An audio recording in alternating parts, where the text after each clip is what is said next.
out. We got a breakaway at 2-0. A shot, and it's goal! So 3-3.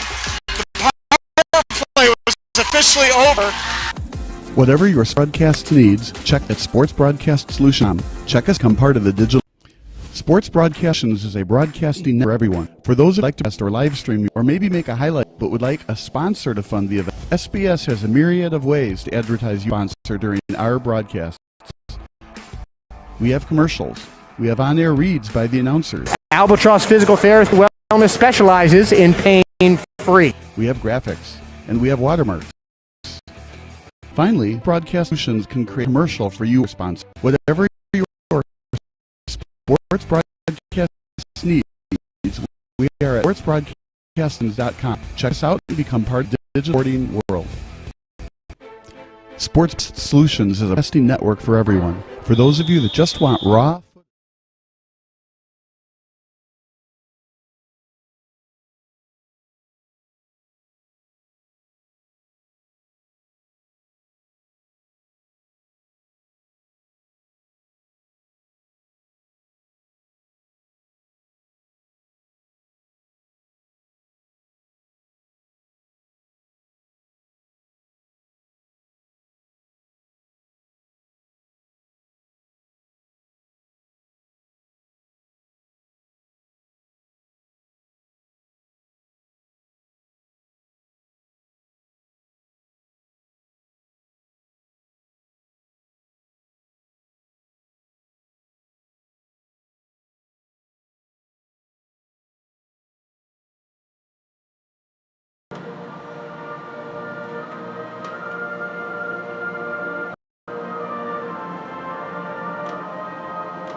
Welcoming to the field, St. Charles FC from New Jersey.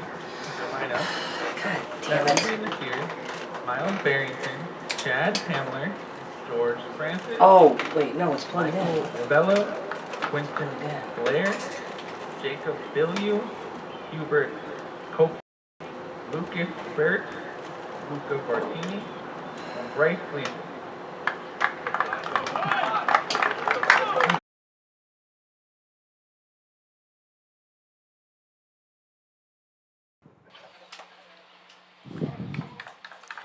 Good evening, everybody. Welcome to Sports Broadcast Solutions, a broadcasting network for everyone. Kyle Smith alongside my good friend and partner, Will Trubshaw, for another production of SBS. Tonight's match features the home team, the Springfield Monarchs, taking on the St. Charles FC team. And, Will, it's a battle of the USL 2 League, and Springfield would love to defend their home turf with a victory tonight. Yeah, just one win in their first 3 matches on the season. And only 3 points separating these two teams in the standings right now. It's 2 wins and 1 loss for St. Charles, 1 win and 2 losses for Springfield ASC. So a win tonight really changes things. You're still in the picture very much in the early going of this USL League 2 season. So we'll get the score banner for you in a second. Right now it's Springfield with the ball, 17 with it as he sends it back to the 5-yard line and over to the other outside back. As we've seen Springfield earlier in the season, partner, they lost 4-2. They came back. They were down 2-0 to Chicago City on the road. They got 2 corner kick goals off set pieces, and they gave up 2 unanswered to lose 4-2. Then they came back at home and they won a very thrilling 1-0 victory led by their goalkeeper, Johnny Velasquez, and then lost a heartbreaker 4-2. So it seems like for Springfield, if they give up more than 3 goals, they're probably going to be the loser today. Well, I think that's the case for pretty much any club or any side. You're not going to do well when you're giving up that many goals. But the good news is they've got 1 shutout to their credit. This is Valasis there picking up the free kick. Yeah, he's very good between the pipes. Got pretty good size for the position. He's from Jamaica, New York. Originally played community college soccer, and he's very good between the pipes. The YouTube live chat is live and active today, so go on the chat if there's anything wrong with the broadcast. And we will also redirect you. We were originally on the SBS live stream account, but we changed over because we are no longer double booked. So we're back to the regular Sports Broadcast Solutions YouTube channel. Picked up by St. Charles over to the 40-yard line, and now played to the 45 to 6. Then back to the sideline at the touch line is one of the midfielders, and passes back to himself as they'll lose meters but maintain possession. Back over to the 40-meter and fakes the forward pass and just sends it back to the defender. 12 with it as 12 will play it off his left foot. Stolen away by Hutchins out to the near the touch line, and Springfield did not touch it last, so it'll be a throw-in for the Monarchs. Overhead pass, played at the 40-yard line. What are you seeing thus far between both midfielders, partner? Well, I'm liking the pressure that Springfield is applying in the midfield. They're going to need to do that. They're going to need to keep it a low-scoring match. That's the thing. I don't know that the offensive firepower is there, or if they figured out their game plan offensively. So I think the key is to keep it low-scoring, keep the battle in the midfield, and then if you can, get a break, try and send it the other way. And so try and score on either a corner or on a fast break. As it's played to the goalkeeper at that time in Valasis, as he'll do a little overhead pass to the 25-yard line. Monarchs will play it now. Good lead pass over to Brown, as Brown plays it at the 10-yard line to his right foot inside the 5-yard line. Try to get it on net, blocked by St. Charles, and then play to the 20-yard line. Slow-moving pass, Will. You got to get more velocity on that pass, or it's going to be easily stolen that way. Especially in the defensive third. You can't be sloppy back there. You've got to get good pace on your passes when you're in the defensive third. You've got a Monarch down right now. And you hate to see it. Hopefully he'll be all right. If you missed any of the action, make sure to go to the YouTube channel and click on the rewind and fast forward button as many times as you'd like. At 17, slow to get up. Daryl Longden down on the ground. We've seen him a lot in the offensive third partner past the 20-yard line. He does a lot of the setup plays, getting it out in front and then getting it on net. As Longden will be all right. Slow to get up, but finally does get up as it's still a 0-0 game early on in Springfield, Illinois. And Longden, a native of the Bronx, up in New York City.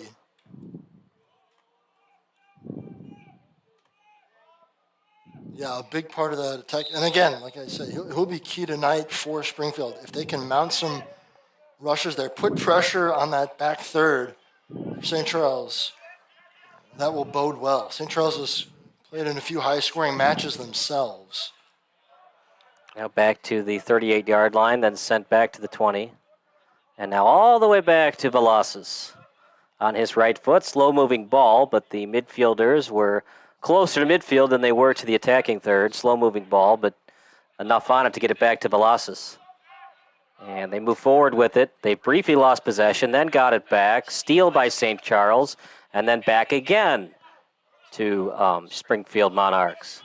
Hutchins will play it. He looks for Brown over to the sideline on his right foot, right on target. Now back to Longden. As Longden will play it at the 33. Slow-moving ball and losing meters, partner, but I like what I'm seeing thus far with the passing lanes of the Monarchs. They're making nice, crisp passes. I'm impressed so far. It's what you got to do. You can't make any mistakes, especially when you're handling the ball that close to your own net. Another one rolled out for a goal kick. Couple passes. It really seems like the Monarchs trying to push up the left side of the pitch in the early going here. Pass had just been a little too long.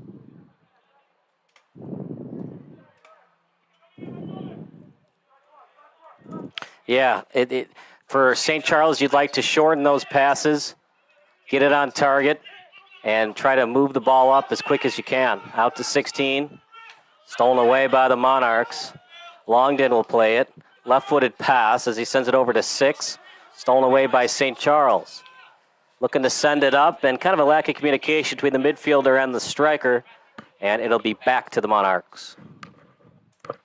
Just too heavy of a touch there on the pass, trying to set up the run.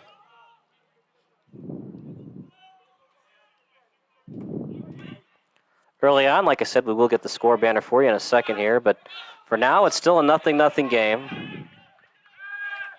And not much happening thus far. We've had a couple of steals, no shots on net yet. An injury, Longden was slow to get up, then he's back into the match.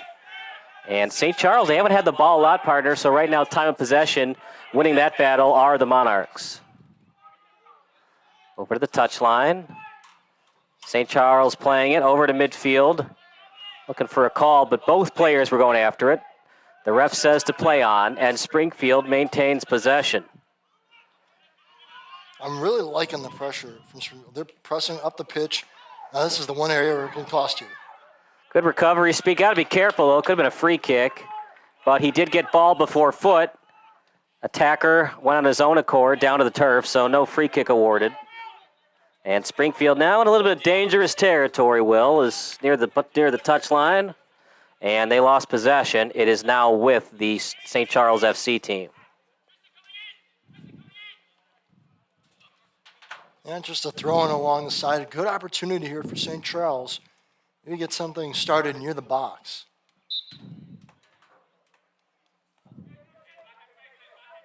It'll be a goal kick instead. That's all right if you're Springfield. Really, they are doing a good job kind of packing in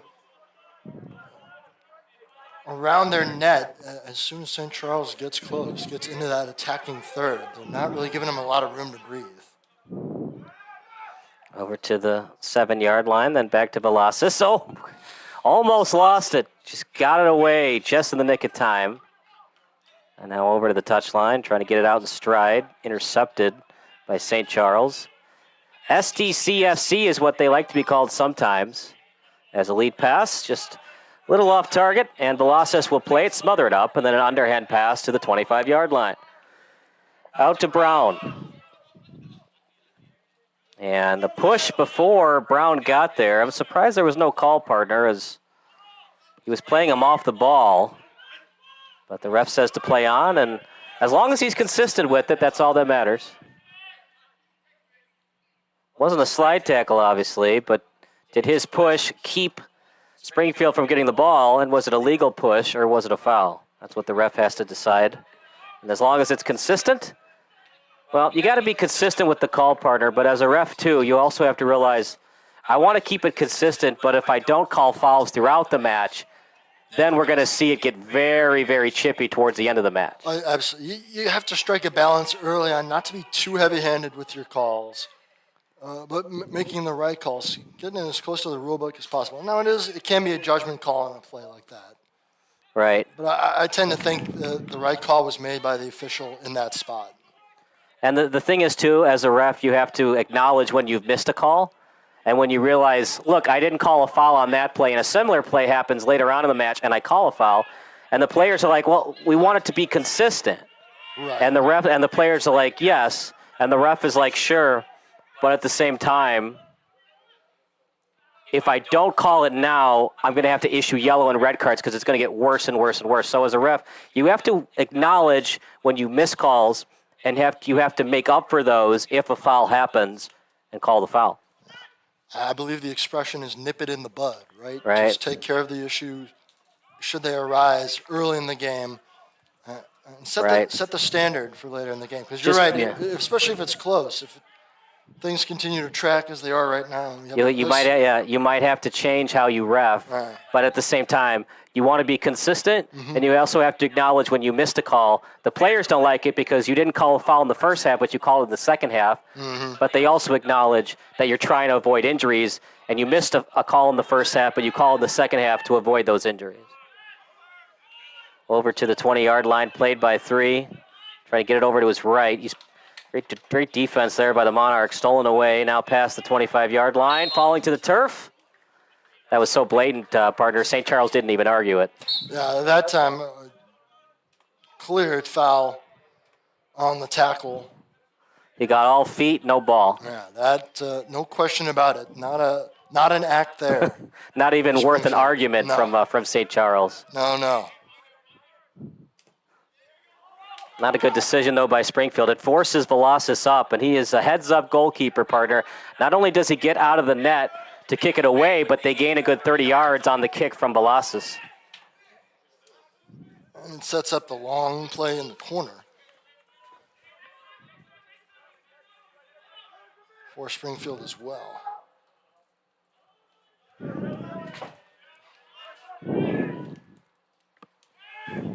Throw in. Over to the 35. It's played by 11. Now back over to 5.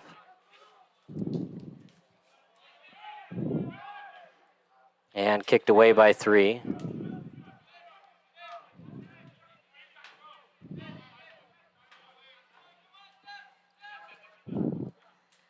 It's hard to tell which one's going to win this match so early on, partner. We haven't really seen too much offensive pressure from either team.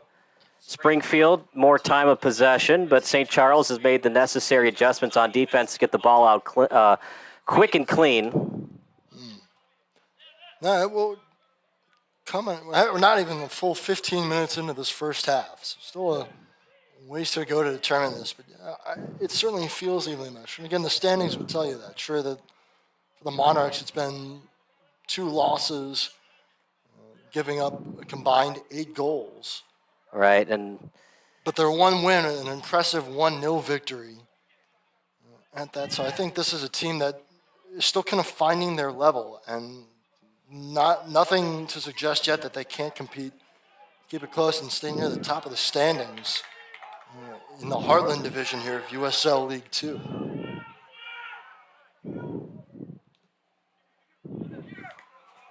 Over to the 30-yard line, played by 3. Slow-moving kick played to the 24-yard line. Stop and start move now as 6 will play it. Now back over to 3. Hesitation move. Left-footed kick, setting it up in front, right on target. Getting it back to front of the net, couldn't get anything on it, and Velasquez calls for it, tells his defender to get out of the way, and he does, and Velasquez with the pass. Yep, stolen away by St. Charles and then kicked away. That's the only problem, partner, when you do those passes out in front of the net. Milavanov has to clear it quickly. Mm-hmm. And that was good defense, too, by St. Charles. They let Milavanov feel a little complacent, a little overconfident. And Milavanov took his time to clear it, and it was stolen by St. Charles. Yeah, it's a risky play to just tap it in front of your net. You have to have your defenders wide awake and ready to receive that pass, but be keeping an eye out too for pressure from the forwards and whatnot coming up, trying to steal a quick goal from you.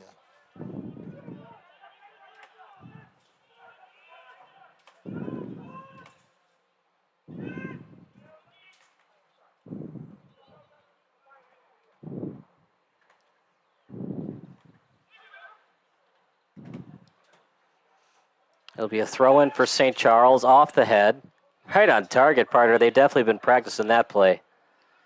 A pass, a header, and then right on target, right in stride on the pass from the header. And it's those little plays, especially in a match that feels like it'll be tight throughout. You can execute the little basic plays just like that, and it sets you up for success in the long run.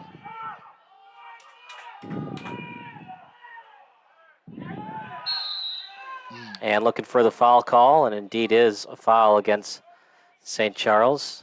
Not a far drive for St. Charles, partner. About the same drive as when Chicago City and the Chicago Dutch Lions come down from Chicago. About 2-3 hours from St. Louis. They're called St. Charles, so they mostly play in St. Charles, Missouri instead of St. Louis, Missouri. But about an even commute for the St. Charles FC team.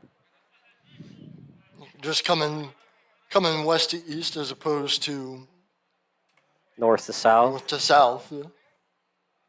But similar idea. We made that drive earlier today, you and I. Yeah, it was a good drive, no traffic. That's close. That's in the box too, partner. St. Charles hates it. Springfield loves it, and that's what it means to be a ref, partner. It's 50% of the fans are gonna like you, and 50% of the fans are gonna hate you, and that's just the way of being a ref. Indeed it is, but now a golden opportunity for Springfield FC. Get on the board first.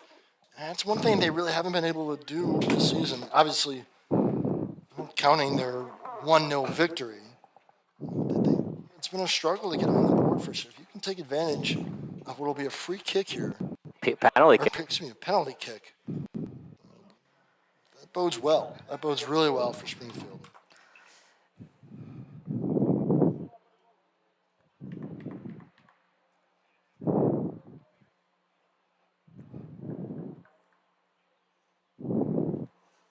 Key moment of the match. Ronan Hutchins looking to make it 1-0. And it's in the net. Ronan Hutchins goes to the left post, tucks it inside the post, and Springfield Monarchs lead 1-0. There you go. Well, nice touch on the penalty kick, going bottom left corner all the way. That minder just right. It just was a little slow to get over.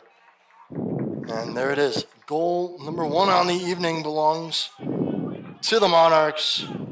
Ronan Big Hutchins. strike, and that feels good. The way they've been playing it felt, you don't want to say they deserve the goal, but they put more of the pressure on here. You thought it'd be a matter of time. And third of the way through the first half, they're on the board first. 1-0 lead for the Springfield Monarchs. Ronan Hutchins with the PK. That's where we stand right now. And that's the problem, partner. I know that you don't want to give up goals and you get beat on the play. And it's inside the box. It's past the 15-yard line. But that's kind of a play.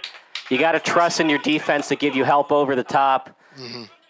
When you grab at the leg like that, it's basically a free goal that you're giving the opposition, unless you have Tim Howard between the pipes. Yeah. And even then, 99% of the time, it's usually going to be scored by the striker. Yeah, it's not. You can't give away free opportunities like that. A penalty kick that close in, especially with the quality of touch that Ronan Hutchinson has, you have a feeling that more often than not, that's going to end up in the back of the net. So you got to communicate a little better. I agree with you. If you're the back line there. Right, and just avoid fouling. Inside the 15-yard line, just avoid slide tackling if you can, because unless you get all ball, it's usually called a PK. Mm-hmm.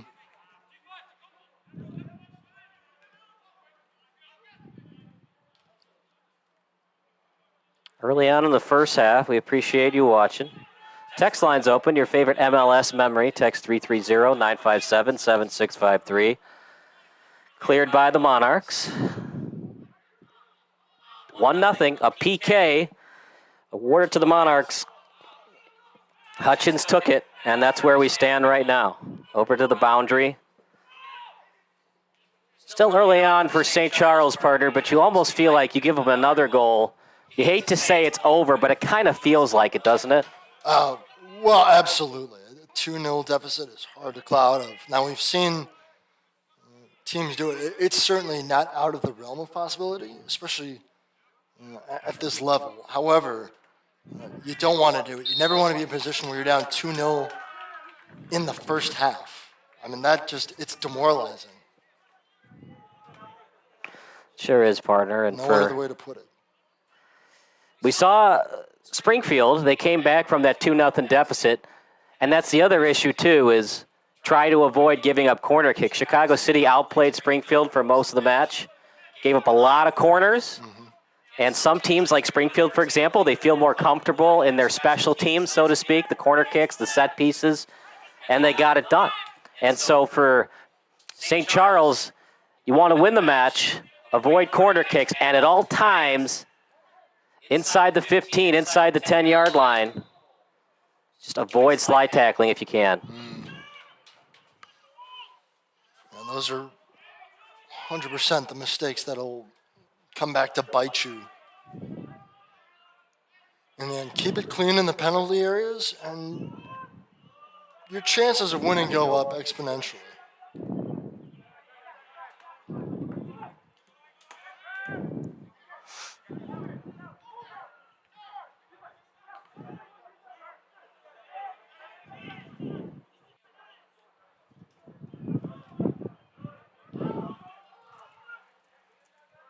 Over near midfield.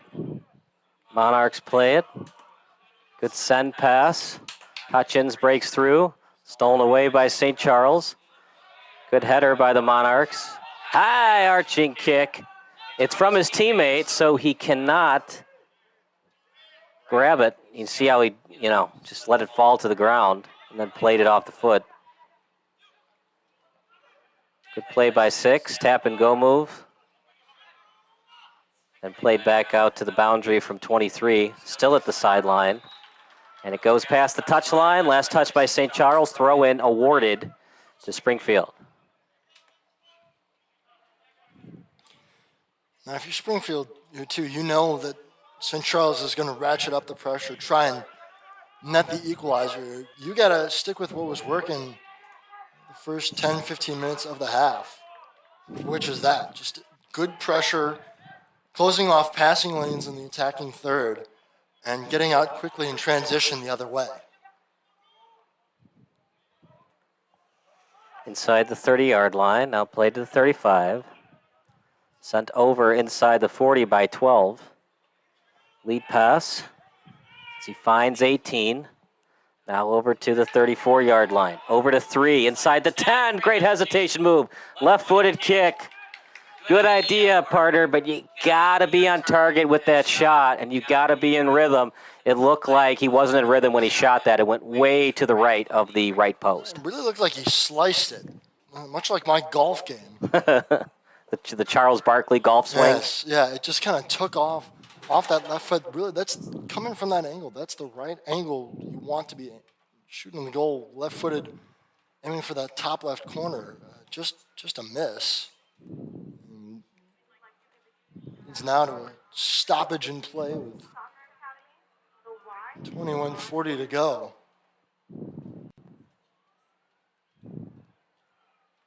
But a break there for Springfield ASC, and I'll tell you what, they're looking good so far. They're in control. They sure are, partner. We have a timeout on the pitch, and so we will take a break. You're watching SBS, a broadcasting network for everyone.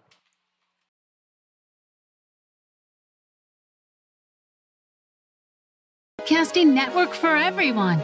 SBS offers live telecasts on channel 59.3, YouTube, or Twitch. We include pre- and post-game interviews with the players. I started in the locker room. All the boys were getting going before the game and stuff, and we kind of found a little click at the beginning of the game, so I think that's what got us going. We also include digital live statistics, play-by-play commentary, team highlight reels, and even more than that. Go online to sportsbroadcastsolutions.com.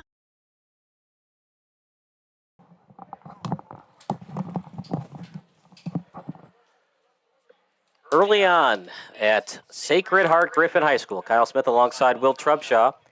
It's the SBS game of the night between Springfield Sporting Club and St. Charles FC. For those of you on the SBS live stream channel, or people that are watching the live stream broadcast for that matter, make sure you tell them, go to the regular Sports Broadcast Solutions channel to watch it live. We'll also post the link is already posted on Facebook, but go on Facebook and Twitter and you can watch it live. We were originally going to be double booked, which is why we had it on the backup stream, but we're no longer double booked, so we are now on the main stream. Over to midfield, falling to the turf, and a free kick awarded to Springfield Monarchs.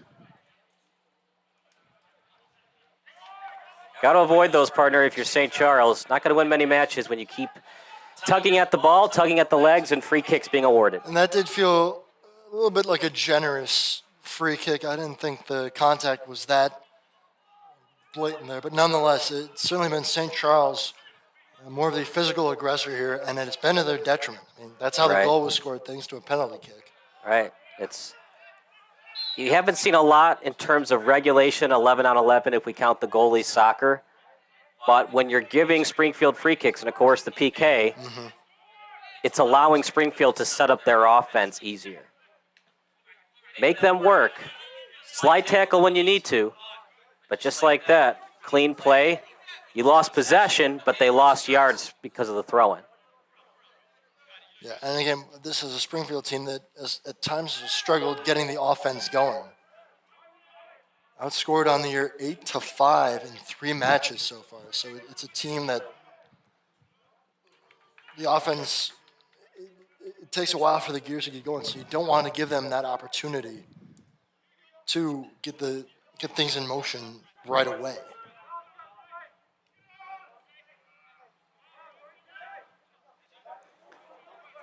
Now over to Velasquez as he'll kick it over to the sideline out of bounds. And 11 will play it for St. Charles.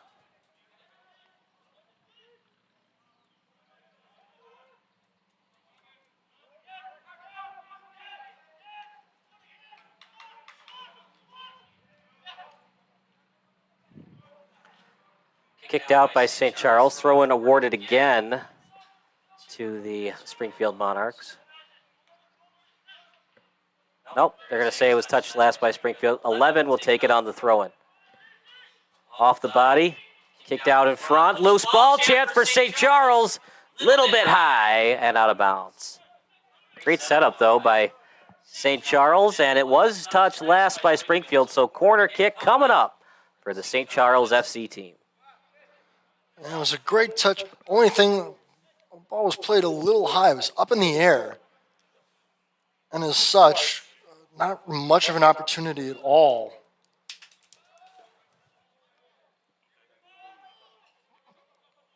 to actually get a good shot on net. That's why it sailed through the uprights. The American football. Chance and Velasquez with a huge save out in front. We'll have another corner, and they're going to, at first it looked like they were going to stay on the right, but they will go to the left, and it will be a lefty corner kick. Well, I'll tell you what, that was a tremendous opportunity. Not who the corner was originally intended for. Right place, right time there for St. Charles FC, and just a better save by Velasquez to keep St. Charles off the scoreboard. Another try, header, that was blocked, kicked out by, well, they tried to kick it out, and this time it'll be a throw-in as it's awarded for the St. Charles FC team. Throw-in over to the corner, they play it over to 3. 3 plays it over to the 27-yard line. Now back over to the 40, out to 4, to the fellow defender on his team, over to 12. Left-footed kick off the head, now over to the 15-yard line. To the right foot, now to the left. Switching back to the right. In front, chance, and last touched by St. Charles FC. Good idea, partner, but the problem with that is when you're so close to the end line, it's hard to retrieve the pass, stop the ball, and then set up another pass in front for a one-time shot. Yeah, that's a really difficult setup there. But for St. Charles, probably their best stretch of action so far in the offensive end. In fact, it is, without question, the best opportunity offensively for them. They're unable to cash in. Looks like we're going to have another corner here. Springfield FC, ASC lost it on the end line. Just sloppy there. Too many corner kicks being awarded from Springfield. Game is far from over. When it gets to 2-0, you can feel more comfortable if you're Springfield FC. But for now, as it's out in front, off the leg, left-footed kick, 11's on it, now 16. Over to the boundary, inside the 30-yard line, back over to 11 on his right foot. Switches to the left and sends it back near midfield. Slow-moving ball. Chance for Springfield to steal, and now it's a one-on-one the other way. 4 on it. A push-off and a free kick awarded for Springfield. The Monarchs don't like it, Will, but that's the right call. You can't push off like that. This is soccer, not American football. No, it's put 2 hands to the back. That is a no-can-do for Springfield. Right call there. The precedent has been set. They'll let a couple of little things go, but any kind of push-off with 2 hands, they're going to call a foul every time tonight. Yeah, and as you and I were saying earlier, I mean, it is all about the officials setting the precedent. And I think they've done a good job. I've agreed with most of the calls so far. I think they've been spot on in their judgment.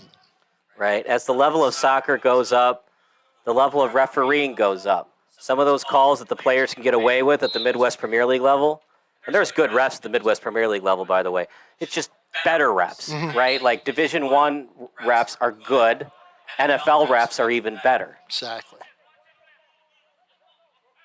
As the level of play goes up, as the marketability of the league goes up, the refereeing goes up. And this USL League 2 is still kind of in its infancy. I mean, you're looking at two teams here. Springfield, this is year 2 for them, and this is the inaugural season for St. Charles FC. So 2 squads that are ushering this new era of American soccer. So are you a soccer fan or a football fan? What do you like to call it? Well, I grew up calling it soccer. Obviously, the proper term that most of the world uses is football. So I can get down with saying football and American football. I'm not too snobby about it. I'll go with whatever the majority feels is right. I don't mind. Yep, in Europe they call it football, and it makes sense. Of all the games that use your feet, soccer is the biggest one that does. No foul called. Springfield will keep it. A lot of contact there, but I think ultimately the right decision not to blow the whistle. Yeah, I mean, they've set the precedent of what they're going to call, not going to call. I mean, I'm looking at the play again. It's good throw-in. Over to 16. Yeah, he's going at the ball is Zane Brown. That's not a foul. But that's the thing the ref has to decide. You went at the ball, but did you get all leg and no ball? Did you get ball first, and then as you slide tackled, you eventually touch the leg? If you got ball and you went at the ball, it's clean.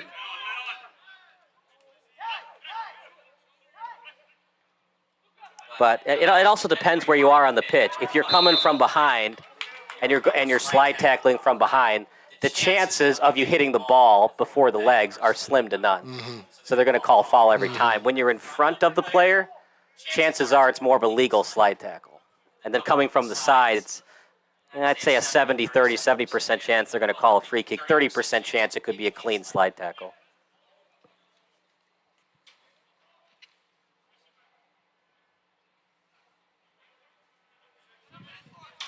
And now another free kick here for St. Charles. I wonder if the thought here will be send it straight on net. You're going to run a play here, run a little action, and get some bodies moving towards the net first. Remember, the net is 10 yards back of the goal line, so this ball's near the 30 yards away from the goal line.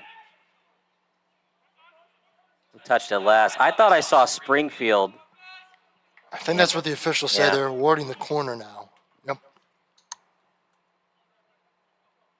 That's why you'll see some teams, neither team will go after it, so they really have to make the ref decide. There are some refs that don't like, not every ref is like this, but there are some refs that don't like when you speed over to get the ball to make the ref decide, oh, actually, it was St. Charles. I mean, they're getting the ball. It must be their goal kick. Sometimes refs like for you to take a breather and let the ref decide who touched it last.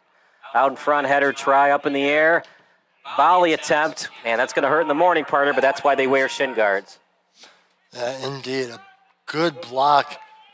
And again, not much of a chance. A good cross on the corner, but too many bodies in the way for Springfield. Here we go. The Monarchs have numbers. It's a 3-on-4 now for Springfield if they hurry. Longden gets past the D inside the 5-yard line. Interesting decision there, Will. I'll let you call it. It's a tough angle, easy save for the goalkeeper. They do get the corner kick because the goalkeeper wasn't able to keep it, but at the same time, he didn't pass it on net for a better shot attempt. I think at that point you're moving so fast and the angle closes so quickly with the netminder that you kind of have to make a snap decision there, and the decision was to simply take the shot. Now, could you have set it up, maybe a little lob pass for a cross? Sure, but I think at that point you are better off taking the shot there, and you get the corner out of it. So I don't know if the corner weighed into the calculus at all, but pays off, and we'll see what happens on the set piece. Look at that catch, partner. That was impressive. Really impressive. Hard, off balance, and you've got a man in your face. For St. Charles, the netminder doing a good job sticking with it and keeping this a 1-0 game. I don't think I could do that. I'll just put that out there for the record. That was an impressive read of the ball the whole way. Lead pass. And that was close to offside anyways, but Bellasso will play it. And, the ref will play advantage anyways, so goalkeeper was there to the ball. No need to call advantage. It would have been a goal kick awarded regardless. And Velasquez will have to kick it within the next 15 seconds to avoid the delay game, and he does. Nice kick, partner, right on target. St. Brown did not retrieve the pass well, though, and now St. Charles steals. Trying to set it up to the 20-yard line. Springfield read it, deflected out by 23, and now the Monarchs have it. This will be a throw-in for Springfield. Maybe we're the lucky charm for the Monarchs, partner. So far, so good. They're looking sharp right now. It's been... I mean, they've looked good.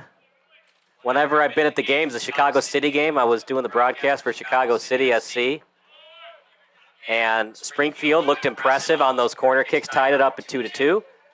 Lost a heartbreaker 4-2. Then I come back for the home opener against, who did they play in that one? The Chicago Dutch Lions. They won that one 1-0, and now here they are up 1-0. So 3 solid matches thus far for Springfield. Trying to set it up in front. Going to take their time now. Milovanov. Well, he tried to set up the call, partner, but Milovanov fell on his own accord.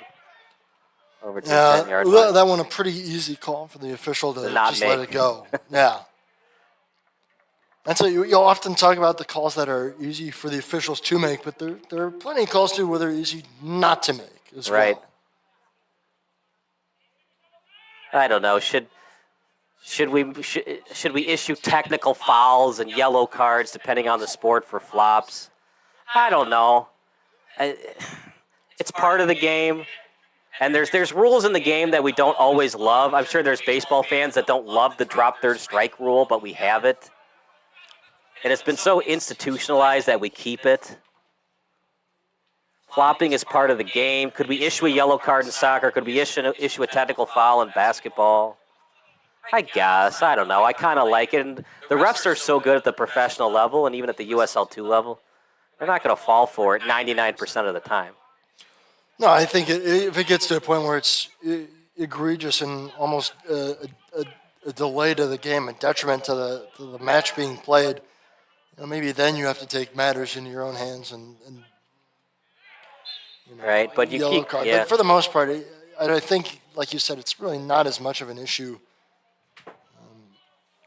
as one might think it is. The debate is the difference between gamesmanship and sportsmanship. Right. It's part of the rules, right? But should you do it? Is it sportsmanlike to flop? Well, it's part of the game, but at the same time, it's like one of those unwritten rules to not flop. But will we ever make it a yellow card or a red card? No, we won't. But, it'd be interesting. I feel this. In basketball, you can kind of understand why they might do technical, because you can be assessed multiple technicals, and you can pick up 6 fouls in an NBA game. Header by Springfield. Text line's open, 330-957-7653, as that's a high shot over the crossbar.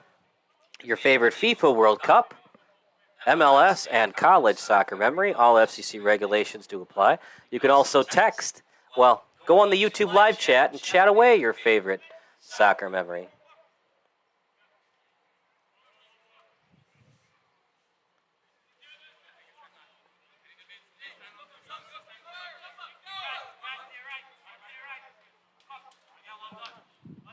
High arching kick. Good hang time on it. Woo-hoo-hoo. Nice header that time by 6 Will. How hard is it to do a header when you're off balance like that? Well, it's incredibly hard because you have to trust yourself. Basically, you have to know that you're going to land on 1 or 2 feet or even land on your backside. You're going to have to give up your body and really have no confidence that you'll land up and not make contact with somebody. It's terrifying. A little bit like a high wire act, really. And make sure that you make contact with the ball, obviously, which is perhaps the most important part of the whole act.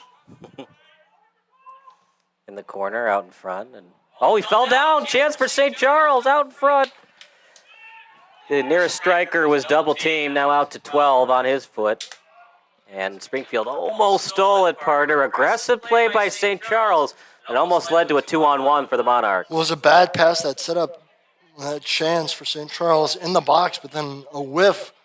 And what probably should have been a cross, sending it back to the right of the net, maybe set up a scoring opportunity. And it was aggressive play. Okay. It is a foul. But like I said, if you call that there, you're going to have to keep calling those throughout the match. And for a team like Peoria, free kicks waste clock. But if you call it now, the theory is you have to be consistent with that call throughout the match. And for Peoria, they prefer those calls not be made because it's going to waste time and allow Springfield to play a little monkey in the middle with it.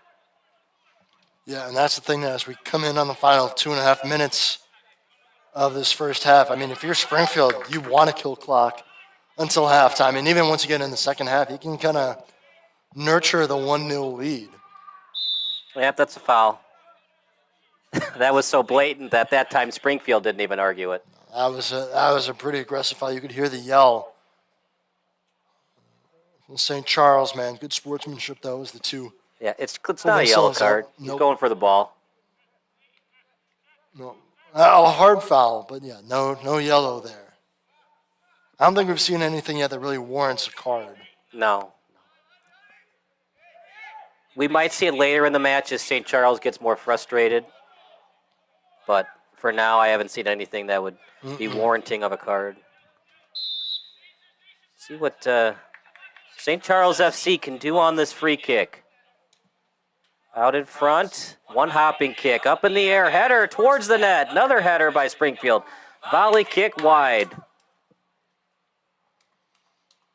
Well, Velasquez has the clean sheet right now, partner, but it's been a complete team effort on defense by the Monarchs. It really has. Very few miscues. There, I felt they were a little untidy with the ball as they tried to clear it, but by and large, it has been impressive. Not wasting a lot of time, getting the ball up the pitch and out of harm's way.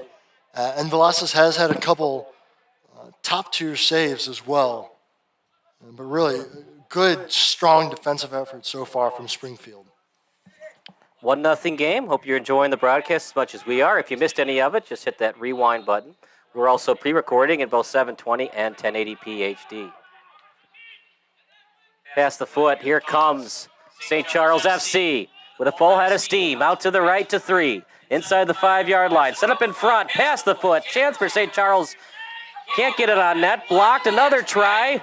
Looking for the penalty kick. That was close. Well, I'm going to look at that on replay in a couple of seconds here. Could have gone either way, but it looked like he was going for the ball instead of the legs. Yeah, I'd say what a mad scramble in front of the net. But I agree with you. I think that was all an attempt on the ball. And now that, not so much. Definitely a penalty, and that's our first yellow of the game. So it's a blocked shot.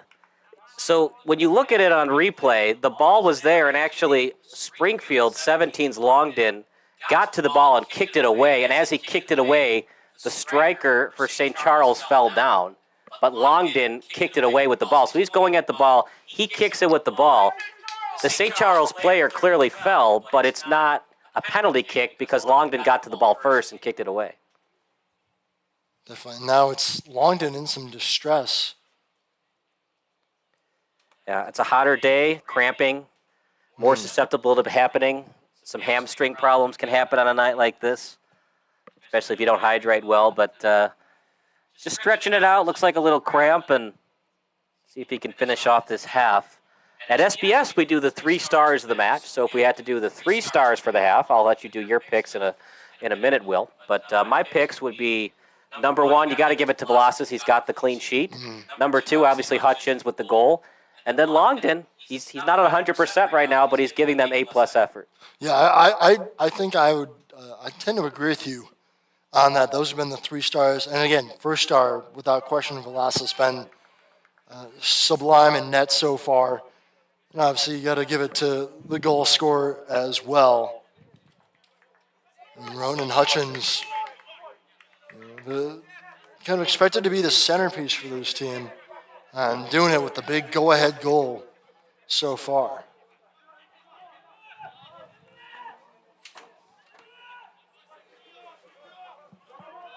Left-footed kick coming up at the 24-yard line. It'll be 2 minutes of extra time, as we're right now at 46:30. Header off the body, sent over near the touchline. Ooh, great move by 15. Dekes out the opponent.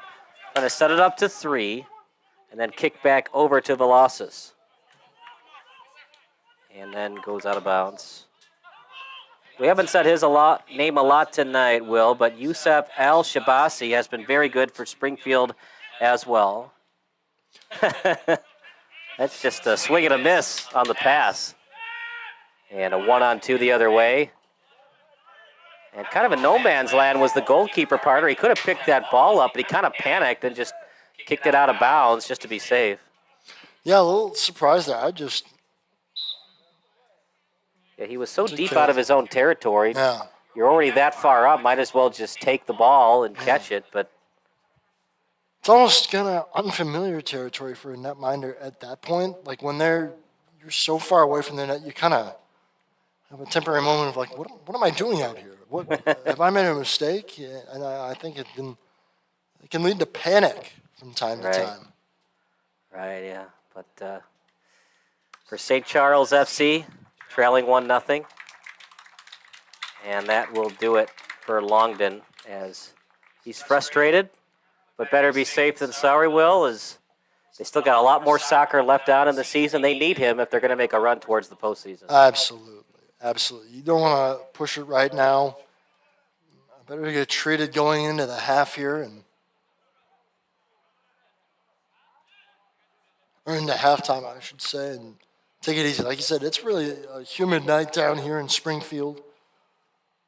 Sacred Heart Griffin. You got to expect we're going to see a lot more players needing breathers, especially in the second half. I think the pace both these teams have played at so far has been pretty extraordinary. Both teams really pushing it up and down the field. And it takes a toll on your body. Sure does, especially a humid night like this. Soccer being such a very high intensive cardio sport.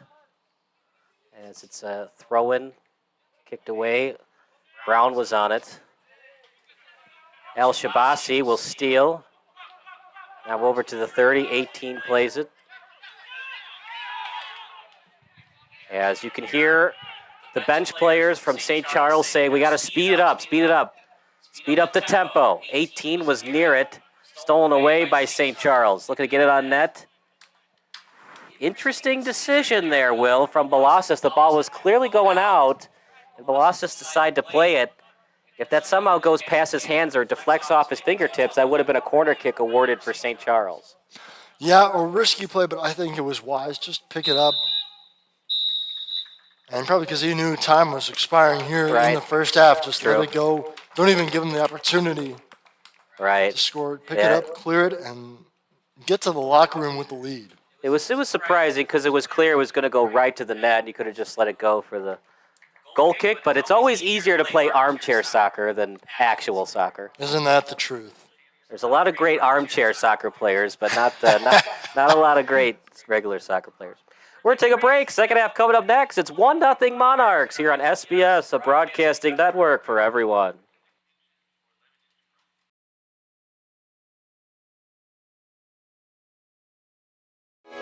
Sports Broadcast Solutions is a broadcasting network for everyone. SBS offers live telecasts on Channel 59.3, YouTube, or Twitch. We include pre- and post-game interviews with the players. You know, I started in the locker room. All the boys were getting going before the game and stuff, and we kind of found a little click at the beginning of the game. So I think that's what got us going. We also include digital live statistics, play-by-play commentary, team highlight reels, and even more than that. Go online to sportsbroadcastsolutions.com or search Sports Broadcast Solutions on YouTube. SBS, a broadcasting network for everyone. Sports is a broadcasting network for everyone. At SBS, we offer a professional broadcasting experience for the non-professional athlete. Just like the pros, we offer everything for you. Play-by-play commentary. A no-hitter at Kane County Stadium. 15 strikeouts, 1 walk, 1 error, and that's it. Color commentary, highlight reels, recruiting videos, and much, much more. Unlike our competitors, we zoom in on the action and always have a live scoreboard with a live time code. If you're ready to like CBS Sports, then make sure to call Sports Broadcast Solutions today. Our phone number is 330-957-7653, or you can go online to sportsbroadcastsolutions.com, a broadcasting network for everyone. Missing your child's sporting event just plain stinks. But you don't have to worry about that anymore, thanks to Sports Broadcast Solutions. SBS is a live broadcasting network, as well as covering your on-demand needs, recruiting videos, highlight reels, and much, much more.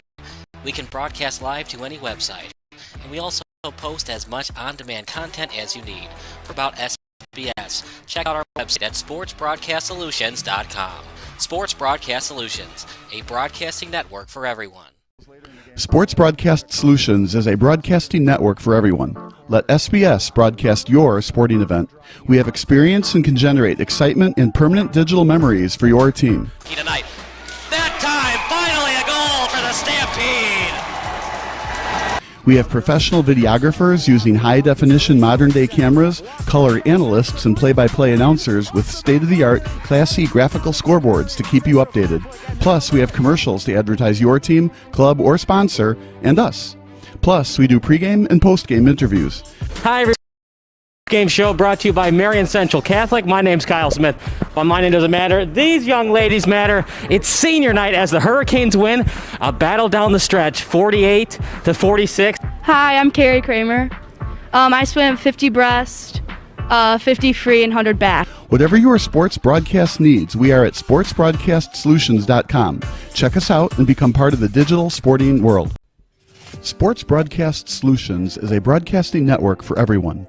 Instead of spending hundreds or thousands with all these college recruiting sites, let us put together your college highlight reel. For just a fraction of your potential college scholarship and significantly less than these recruiting services, we got this. In addition, we put together highlight reels for teams, including high school, your club team, or travel team. My teammate gave me a great pass, and I just took it. The other team slashed me, took the opportunity, saw where the goalie was weak, and I just shot it there.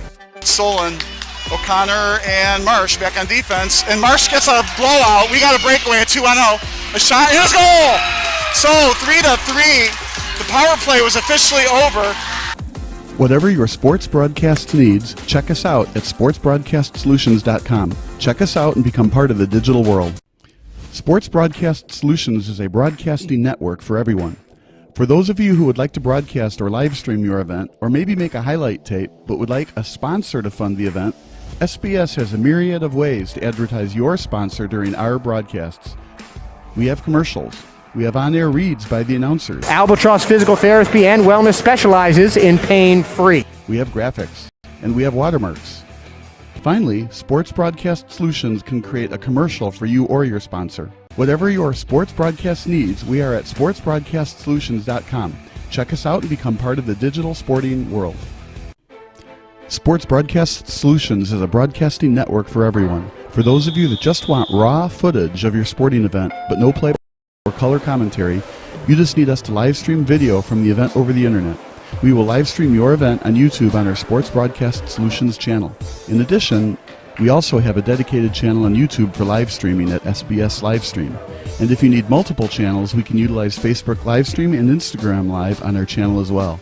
Options include commercials from your sponsors, professional scoreboard graphics are still available, and of course, yes, pre- and post-game interviews are available as an option if you want. We've been working really hard this whole summer and stuff. Whatever your sports broadcast needs, we are at sportsbroadcastsolutions.com. Check us out and become part of the digital sporting world. Sports Broadcast Solutions is a broadcasting network for everyone. We broadcast sporting events for people of all ages, including adult leagues, high school leagues, and kids. Complete with professional-looking graphics, broadcasters, color analysis, and commercials. We do pre- and post-game interviews with the players. In addition, Sports Broadcast Solutions highlight films, including college recruiting reels, highlight films you'd see on sports news programs, and just simply highlight films for fun. Sports Broadcast Solutions also provides raw footage and live streams if you'd like. Subscribe to us and listen to our professional talk videos about relevant topics in the pro and college ranks. Whatever your sports broadcast needs, contact us at sportsbroadcastsolutions.com and become part of the digital world.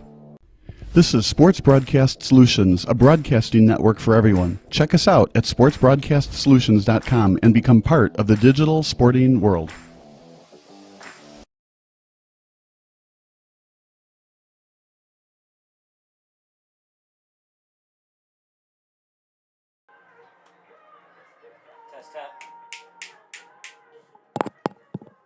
Testing, testing, 1, 2, 3. We getting sound? Oh, beautiful. Beautiful. All right, at least we'll get it for the second. That's why I have backups, just for that reason. Yeah, hey, all you can do, right? Better give them some audio than nothing at all. Yep. Well, I assume there's audio coming through, though, like on the... Yeah, I mean, if I record on Audacity, it would be fine, but because we're live, I got to run it through OBS Studio, and if OBS doesn't pick it up, Okay. it's a wash. Gotcha. That's why I got... But normally, I would just give you an XLR adapter. I'm going to order one when I get home. Hopefully, I can get it by... Because my next broadcast is June 10th. But I'll have all of my backup adapters that I can Gotcha. I can plug an audio splitter into the camera. Gotcha. Because it was double booked today.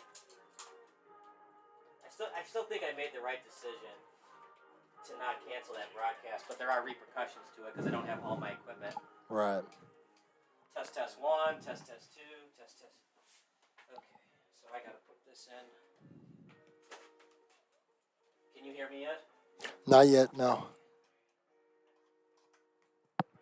Where's... Now I'm here. Yep. Beautiful. All right. Yours. This is...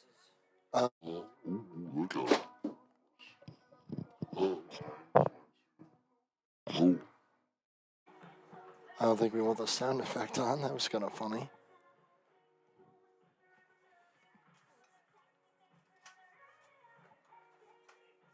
Oh, yep. I am this one. Okay.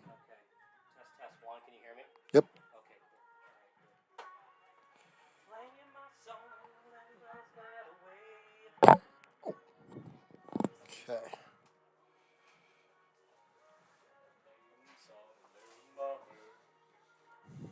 This was Jared Solinger's favorite song when he was in the NBA. Party in the USA. Really, Party in the USA. Well, I forgot about the Jared Sullinger NBA era. That was but he was with the Celtics for a few years. Like that one. Yeah, I think him and Big Baby. Longer than Greg Oden.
Broadcast Solutions is a broadcasting network for everyone. SBS offers live telecasts on channel 59.3, YouTube, or Twitch. We include pre- and post-game interviews with the players.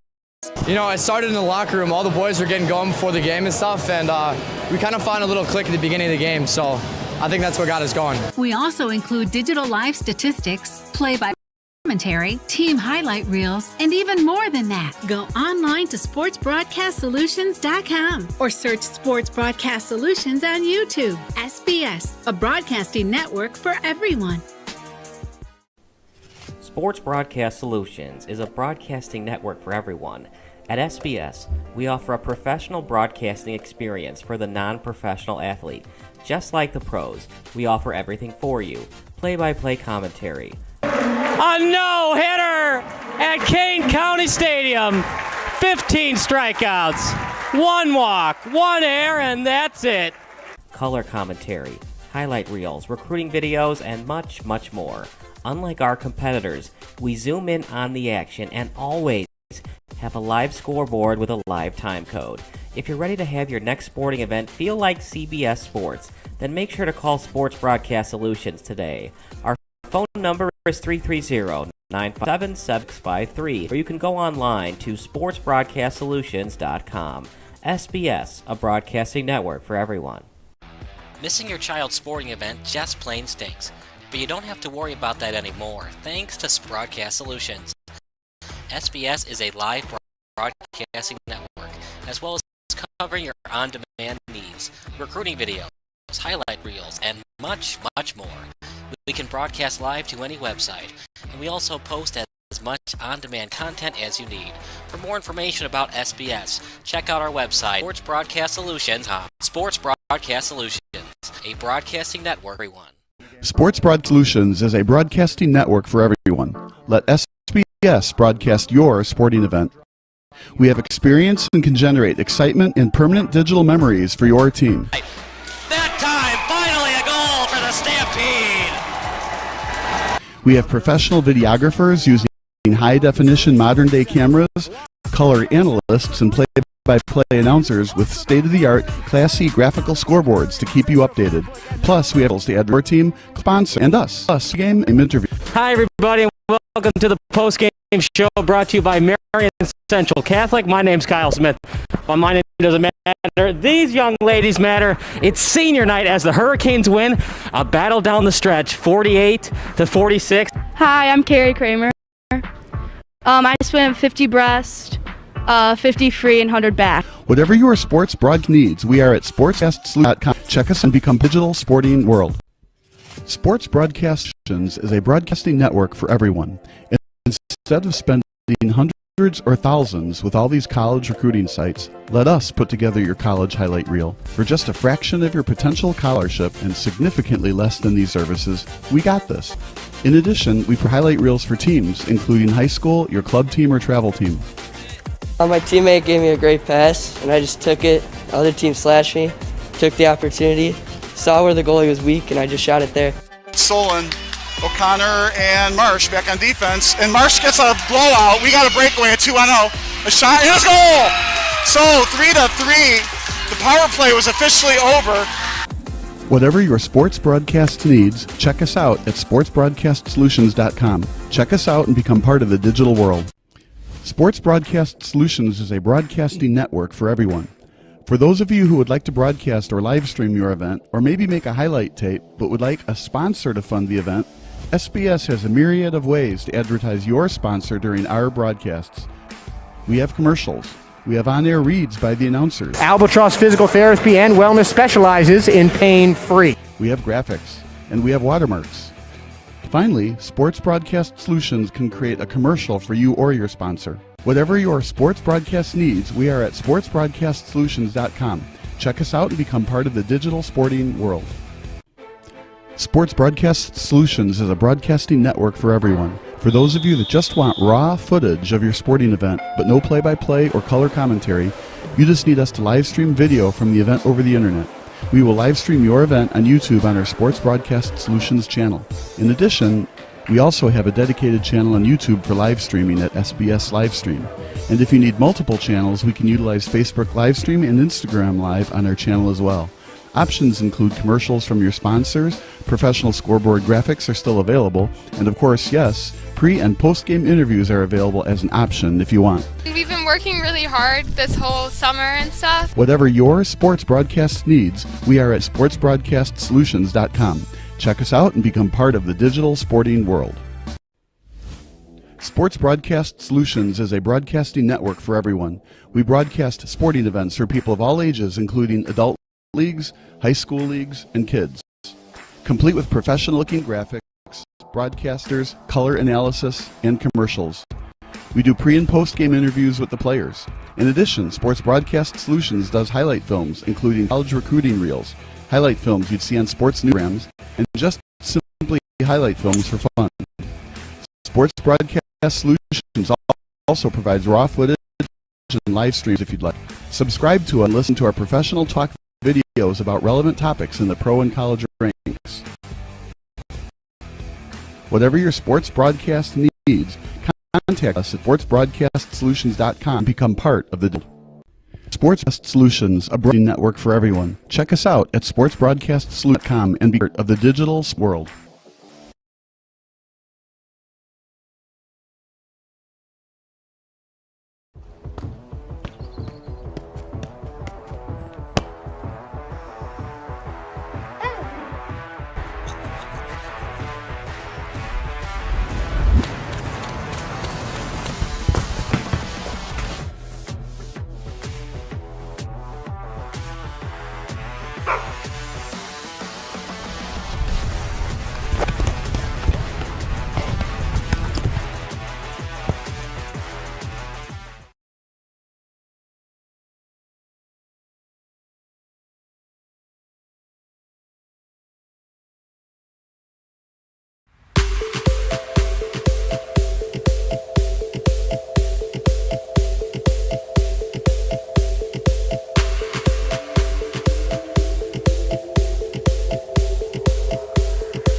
Good evening, everybody. Welcome back to Sports Broadcast Solutions, a broadcasting network for everyone. Kyle Smith alongside my friend Will Trepshaw, as it's 1-0 in favor of Springfield Athletic Sporting Club. And partner, sometimes in the game of soccer, all you need is a penalty kick, and that's been the case for Springfield Athletic Sporting Club tonight. Yeah, Ronan Hutchin converting the penalty kick pretty early in the first half, and that's been the difference so far. It's been some outstanding defense by the Monarchs, really shutting things down. Not a lot of goalmouth opportunities for the St. Charles side, who are looking for win number 3 on the year. And partner, what do you think it's going to take for Springfield to get that win tonight in terms of getting the ball forward and getting back on defense? Well, I think they need to continue doing what they're doing, or what they did, I should say, in the first half, which is a lot of pressure on the back line. As soon as St. Charles has gotten anywhere near that 15-yard box, it's been a clamp down defensively. So I think that, but you don't want to necessarily take your foot off the gas pedal either. I wouldn't advocate for the prevent defense approach. I'd say put the pressure on, try and find another goal, double your lead. Yeah, you would love to see for Springfield ASC to get that win tonight.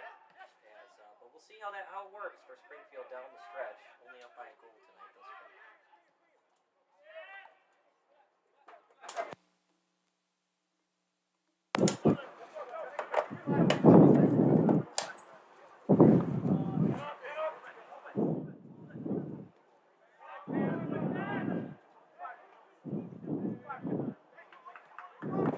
And now with it is Springfield.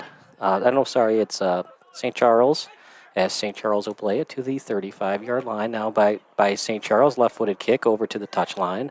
And it's going to be St. Charles with the throw-in. Now over to the 10-yard line. Here comes St. Charles on the attack, as it will stay with St. Charles on the touchline. Now over to the 30-yard line. And played over to St. Charles on the 29. Yeah, it's on the main channel. Over to the end line and played by Velasquez. By the way, guys, if you're watching and you have fans that wanted to watch and they're wondering where it is, it's on the main channel tonight, not the backup channel. We were double booked, but that switched, so now we're back over to the main channel, as it's on the main channel, not the SBS live stream channel. Over to the 35, headed over to the goalkeeper for for St. Charles, as it's played over to the 5-yard line. And it'll be an overhead pass played over to the 15. Early on in the match, partner, it was pretty even, although Springfield has pretty much dominated time of possession and time of attack. Just one mistake by St. Charles. If they hadn't made that mistake, well, it would be a 0-0 draw right now. Untimely tackle in the penalty box. Shot and score.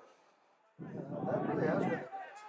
Certainly a few more fouls called St. Charles in that first half than there were on Springfield. In fact, St. Charles picked up the only yellow card of the match so far. And we got a free kick, and it's going to be awarded that time to St. Charles FC. And St. Charles number 15 will play it out to the 40-yard line. Now played back over to the 38. Past midfield, little tap-and-go move. And then sent over to midfield, stolen away by St. Charles. Over at the 40, right-footed kick past the 20-yard line. Now over to the touch line. On the left foot, setting it up in front, off the body, at the 5-yard line, and then Velasquez will trap it, and he'll smother it up, partner, as he's working on the 1-0 clean sheet. One of the easier saves for Velasquez to look so good so far. In that rock behind that defensive line. Over to the touch line, as it's now played by Springfield Athletic Sporting Club. St. Charles was the last one to touch it, and it'll be Springfield's ball on the free kick. 1-0 lead. Ronan Hutchins had the penalty kick to give Springfield a 1-0 lead. That's where we stand right now. Off the free kick, up in the air, over to the 45, off the foot, as St. Charles will steal, now at the 40, and briefly touched by 21. Stop and start move. He plays it over to the 30-yard line. And now it'll be played to the 35, over to 6, and he plays it over to the 25-yard line. Now played over to midfield. St. Charles still with the ball and still has not scored tonight. Malavanov on it, as is 6, and now over to the far touchline. Malavanov, the closest defender on the play. Now over to the 40-yard line, played by St. Charles, still trailing by 1. And then they're going to send it over to 13 at the 15-yard line, right in stride. Chance for St. Charles, and a good save by Velasquez. Corner kick coming up, though, Will, and another chance coming up off the set piece for St. Charles FC. And this is kind of what you're worried about to start the second half for Springfield ASC. Is giving them a lot of chances and a lot of pressure early on in the half. We're just about 5 minutes in. We're now in the 49th minute. Excuse me, in the 50th minute. Some good looks so far, and nothing has come of it yet. St. Charles. Keep this pressure up, and sooner or later, Springfield's going to crack. Yeah, I mean, Springfield's going to have to get it out quicker and try to avoid giving up corner kicks. Velasquez with a good save, but he did allow the corner, as the rebound control was good, but not able to handle the shot, as some of the shots are harder to save than others. But for Springfield Athletic Sporting Club, this has been kind of the secret sauce, the secret to success for them. 1-0 wins. They did it against Chicago Dutch Lions. They're up 1-0 today. I don't know a lot of coaches that love winning 1-0 soccer the entire season, but that's been the secret sauce for this team thus far this year. And they can score goals. They lost 4-2 to FC Wichita. They were awarded a penalty kick in that match as well. Ronan Hutchins with the goal. So they're good on special teams. For Springfield, you'd like to see a little bit more creativity on 11-on-11 soccer, but they're very good on special teams, especially good on the corner kicks. But they got to be better. Regulation soccer 11 on 11, and we'll see what they do in the second half. And I mean, you certainly can build a team that is built on defense first and building out of the back end. But it can be hard to do. You are going to play a lot of 1-0, 1-1, 2-1 type games where there's just not a lot going on. Not a lot of offense. But if that's part of the plan, if it's by design, if you know, well, this gives us the best chance to succeed, then you got to stick with it. Absolutely, partner. And yeah, we will see what happens tonight for Springfield Athletic Sporting Club if they can get that 1-0 victory. And they're playing a little defensive-minded soccer. Like I said, it really should be a 0-0 draw. The penalty kick, the slide tackle that really wasn't necessary. Ronan Hutchins got it done. He's great on those penalty kicks. As here's a chance for St. Charles. Tried to shake the defender out of his boots, but a little bit too much on that pass, and it'll be a goal kick coming up for the goalkeeper in Balasas.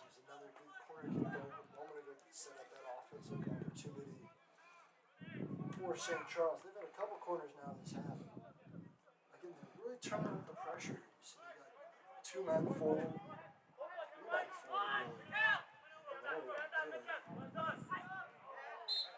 Hawking the ball, they're all over it. Collision, he's running Hutchins. In some distress, but he's all right.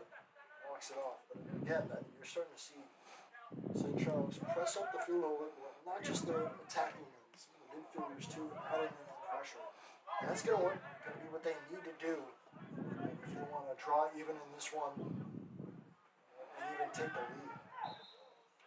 As we will see a throw-in awarded for St. Charles FC.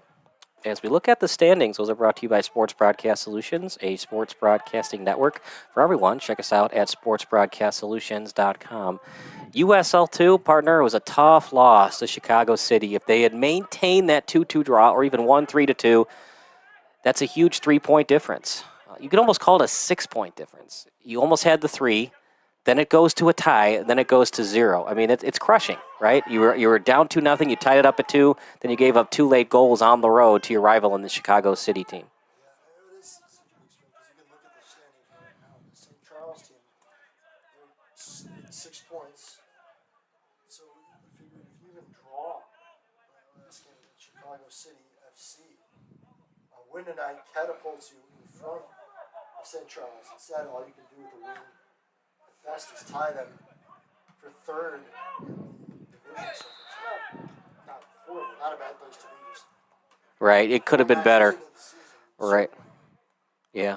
You always look at those missed opportunities. Especially if you miss out at the end of the year on the postseason by just a point or 2. Look back at those opportunities. Man, I wish we had that early season win. That's when they loom the largest. For Springfield Athletic Sporting Club, they average 1.5 points per match, goal differential of just -1. Same thing for St. Charles FC. According to the standings, now each team has played different amount of matches, so it's hard to read who the best team is, but you have Springfield Athletic Sporting Club with the 3 points. They had the win over Chicago Dutch Lions. They lost twice. That was a loss over to FC Wichita and Chicago City SC. So for Springfield, you got 3 points. You've played 3 matches, and you win tonight, so you're back to 2-2. You're back to 500. And for Springfield, they're a little bit better on this pitch than they are away from this pitch. What do you think that is? Just unfamiliarity with other pitches versus your home one? Well, I think that's always the case. When you're closer to home, closer where you've been able to practice and whatnot, you have that.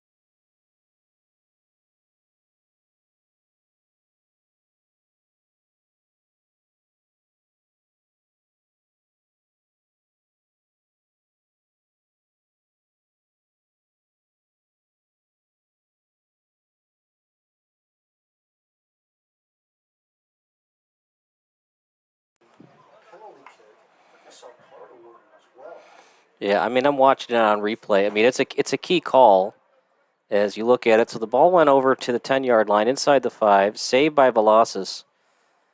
He does fall down on the play. It's a kick from behind. This is a key call, partner, because it's basically a free goal. I'd be shocked if Velasquez makes the save here.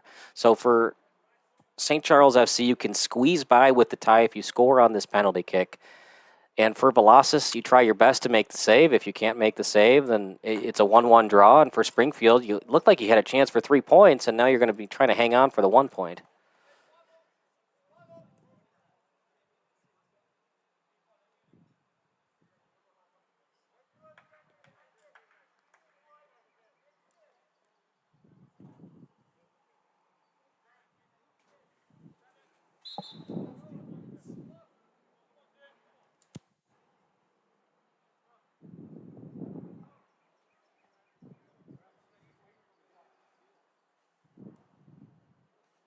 It'll be number 15 taking it for St. Charles FC with Velocis between the pipes. A chance to tie it up for St. Charles. Taking his time, eyeing the goalkeeper. Where is he going to go? Is he going to go right or is he going to go left? Well, Velocis read it well, Will, but just not enough. It's just too fast of a ball. It's pretty much a goal every time awarded for the offensive player. It's such a tough thing to guard. Lucas Birdie converting the goal even at one all here. Another way through the second half. And yeah, I mean, that's, again, what we saw in the penalty in the first half, going low left. That time, banking it off the post was brilliant. Not a lot of you can do is ultimately. He guessed right. Just wasn't quick enough to. Yeah, he sure wasn't. And for Springfield ASC, now it's time to play a different soccer match. We had the opportunity to get the 1-0 win. That's no longer the case. And now we have to find a way to either win 2-1 or get the 1-1 draw. But you'd hate to settle for the draw after you played such a great first half, and now both teams have made mistakes. It's now an even 1-1 game, and for both teams, a win matters so much for either team, and we'll just see how the intensity comes with the midfielders and the forwards for each team as we get closer to the 70th and 75th minute. You want to get every point possible. And I think for Springfield, you just played so well in that first half. You don't want to take your foot off the gas pedal here, but you got to find a way to neutralize this attack.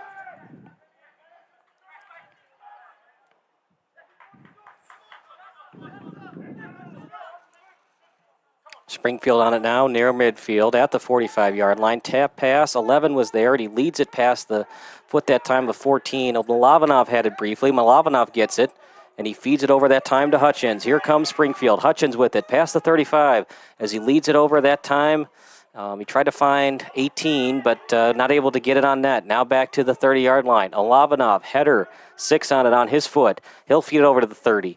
Trying to get it from behind, but couldn't, and St. Charles sends it over to the touchline. Here comes St. Charles, the young men from the suburb of St. Louis. Past the 40, lead pass to the 20-yard line, and then no choice but to just kick it out of bounds. Kind of a no-man's land partner. He's about to fall down, so better to just kick that out of bounds than allow it to be stolen. Strategic, whether stop the fast break, just get it out of play. Make a new throw in instead.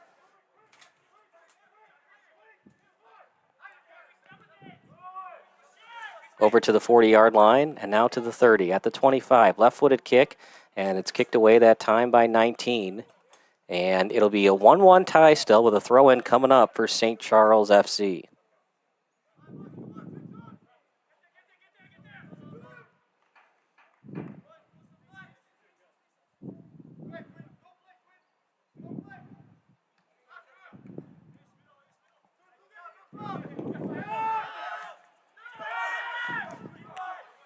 Over that time to 21. Now played over to 4.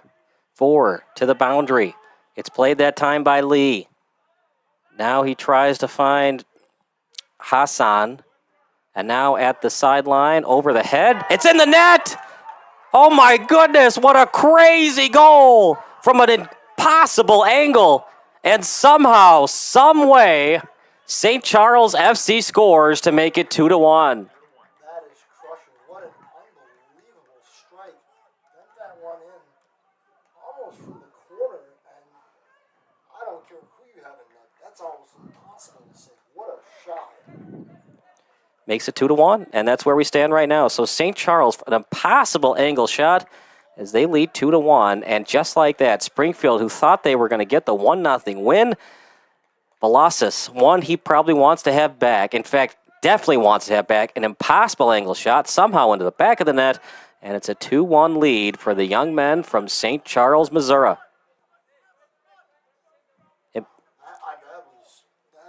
That's one of the best goals you're going to see all year. That was remarkable. Tough angle from way downtown. Right, yeah, it was an incredible shot, and it's in the back of the net, and a 2-1 lead for St. Charles FC. I mean, if you're Springfield right now, if you're the Monarchs, you got to be feeling kind of demoralized. You give up the penalty, that evens the score, then all of a sudden a tough angle goal out of nowhere finds the back of the net. I mean, my goodness. You're scratching your head.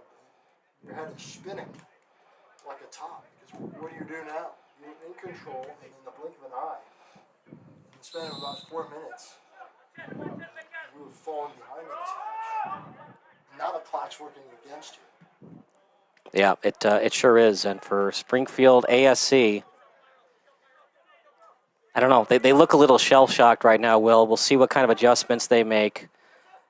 Down by 1, they led for most of the first half. A penalty kick by Ronan Hutchins, and then St. Charles says, whatever you can do, we can do better. They get the PK to tie it up at 1, and then an impossible goal. I still can't believe that was scored. I was expecting Velasquez to make the save, and then somehow, some way, it goes in the back of that. Free kick awarded, yellow card against Milovanov, pleading his case. It's blown dead by the referee, and it's going from bad to worse right now for Springfield ASC.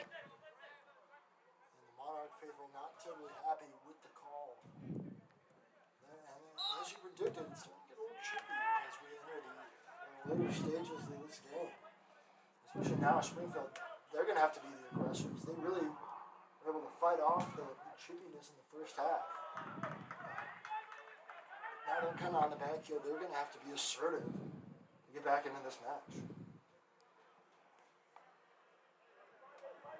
Throw-in coming up for Springfield here at beautiful Sacred Heart Griffin, but it is a 2-1 lead. I still can't believe that was scored just for the last time. My goodness. And that's going to be a free kick awarded for Springfield. To me, obviously, but almost felt like potentially a cross chance because that was so far out for a shot. It almost feels like chance that it finds the back of the net. Yeah, I don't even know he was trying to shoot it on net. It was just a crosser, and it was so far away from us. We expected a crosser. We expected Velasquez, who's been great. We've had him in the post-game show before. And look, there's no such thing as perfect. That's why these guys are playing USL 2. That's why, people make mistakes at MLS. People make mistakes at USL 2. Every goalie's going to make a mistake. But that was also so crazy spin action on the ball, and just one of those that, it might be a SportsCenter top 10 nominee. That was fantastic.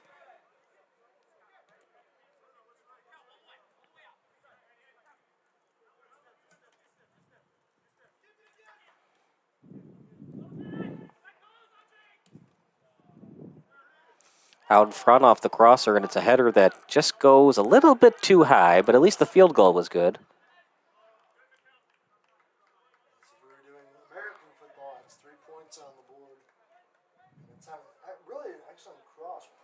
Spot, but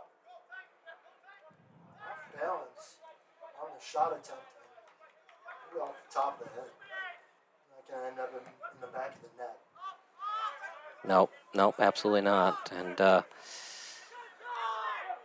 for Springfield ASC, just one of those games, partner, that they're trying to win. They're trying their best, but they had it, and then at the last second, it's gone the way of St. Charles FC. And for these home fans, they just look stunned right now, as do the players.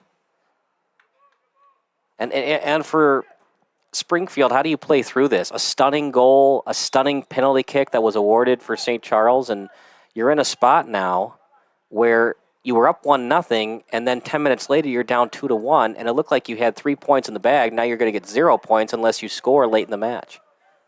You just got to muscle it. Now you're playing the man short too on the penalty. It was a red card award. So not only do you find yourself trailing, you're doing it without an extra man. So you have to you can't just keep the ball out of the net even more. What you can do at the moment, what you have to do first and foremost is just keep the ball out of the attacking third for St. Charles as best you can, and see if maybe you can mount a rush coming the other way. Really, to me, you got to go defense first right now. Don't let the deficit get any greater if you even want a chance to come back at this. At the 50-yard line, it's now played by St. Charles FC. At the 30, it's stolen away by Springfield. Left-footed kick. It was partially blocked. Now here comes St. Charles, already up by a goal. A fantastic one. We will definitely send it over to Sports Center. My goodness. Oof, that was impressive. That was the definition of impressive. You don't see that many times in a soccer match. You'll see the bicycle kicks, which are rare too. But near the corner, into the back of the net, and he went top shelf with it? Whew. That's a young man that might be playing USL 1 next year. Yeah, that was just a remarkable finish for this time. The broadcast at the moment it happened, I think it caught everyone off guard. Shot, and it goes a little bit high, but it's still in play. Here comes 8. As 8 will send it to the 15-yard line. Now at the touch line. Falling to the turf. And it's stolen away by Springfield. Now past the 30 at the 35. Tap kick over to the 45-yard line. Played now by Springfield on the right foot. Now off the foot. No look pass to the 10-yard line. Played by 9. Stutter step move out in front. Chance and taken away by Springfield ASC. But the Monarchs can't clear it downfield, partner, and a throw-in coming up for St. Charles. Slide tackle, knock the ball out of place, sets up the corner kick, yes. But save what was for sure a goal. If it's not good enough. He would have liked to see if he could possibly get it down the field, but the last-ditch effort, at least he got out of bounds. Taken away by Springfield ASC as Milovanov had it. Now off the body. Played at the 30. Right-footed kick. 10 to target was 17. 10 in Hutchins. And now here comes St. Charles FC. This is a battle really for the upper tier of the Heartland Conference. It's going to be tough to surpass Chicago City and Des Moines. Chicago is still undefeated as they surprisingly upset Des Moines at home 3-1. So it's 4-0 now? Right, yeah. And Des Moines, that was only their second regular season loss in 2 years. Can't believe they didn't call a free kick there. Break for Springfield, stolen away, and then Springfield got it back. Now at the 25-yard line, they lose meters, but they gain possession.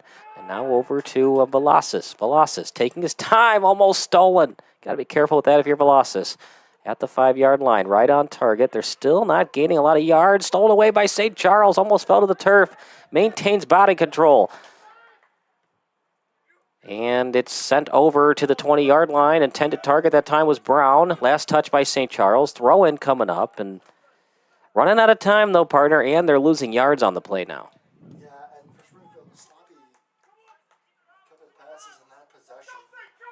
You got to wonder if there's not exhaustion in it. Again, playing a man short, that really takes a toll on the 9 and the 10 that you had hung on the pitch. And beyond that, I mean, when you're playing from behind, you have to exert so much more energy. Now, you might start making bad decisions, a little lackadaisical with your guys. You can't afford that. It's really kind of the perfect storm. We'll see if they can weather it right now. You love the 3 points if you're St. Charles, but, well, if you're Springfield, you'll take the 1 as forward pass. St. Charles would still take the 1 as well, but the way they played in the second half, and that's soccer for you, it's 90-plus minutes, so you get 2 to 3 minutes, maybe 5 of extra time. So at most, It would be a 100-minute match if you got 5 minutes of extra time each half. And the first 50 minutes, it was all Springfield. And so far, the first 30, as that shot's a little bit high, has been all St. Charles. And the problem is St. Charles has been even better than Springfield was in the first half. And even though Springfield was so good in the first half, it doesn't matter. You got to play a whole 100 minutes of soccer.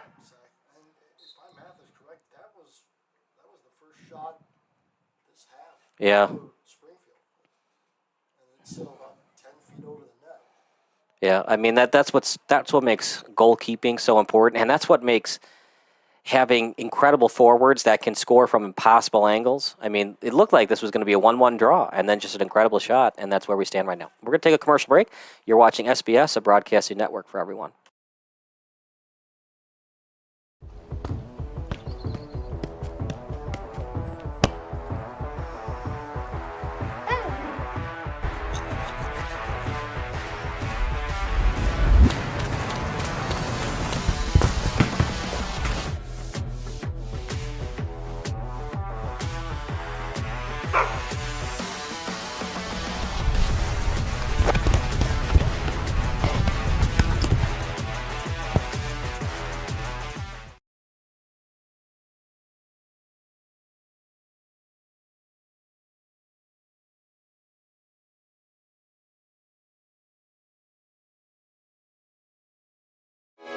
Sports Broadcast Solutions is a broadcasting network for everyone. SBS offers live telecasts on Channel 59.3, YouTube, or Twitch. We include pre- and post-game interviews with the players. You know, it started in the locker room. All the boys were getting going before the game and stuff, and we kind of found a little click at the beginning of the game. So I think that's what got us going. We also include digital live statistics, play-by-play commentary, team highlights, even more.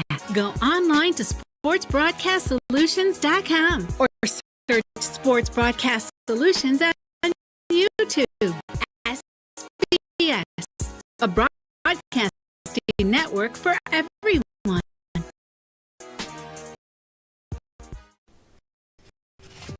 Sports Broadcasting is broadcasting for everyone. We offer a professional broadcasting experience for the non-professional athlete. Just like the pros, we offer everything for you. Play-by-play commentary. No hitter at Kane County Stadium. 15 strikeouts, 1 walk, 1 error, and that's it. Recruiting videos and much more. Unlike our competitors, we zoom in on the action and always have a live scoreboard with a live time code. If you're ready to have your next sporting event feel like CBS Sports, then make sure to call Sports Broadcast Solutions today. Our phone is 309-77653, or you can go to sportsbroadcastsolution.com. SBS, a broadcasting network for everyone. Missing your child just stinks, but you don't worry about that anymore. Thanks Sports Broad Solutions. SBS is a live broadcast as well as covering your on-demand needs, videos, highlight reels, and much, much more. We can broadcast live to any website, and we also post as much on-demand content as you need. For more information about SBS, check out our website at sportsbroadsolutions.com. Sports Broadcast Solutions, a broadcasting... Sports Broadcast Solutions is a broadcasting network for everyone. Let SBS broadcast your sporting event. We have experience and can generate excitement and permanent digital memories for your team. Tonight. That time, finally a goal for the Stampede. Sports Broadcast Solutions is a broadcasting network for everyone.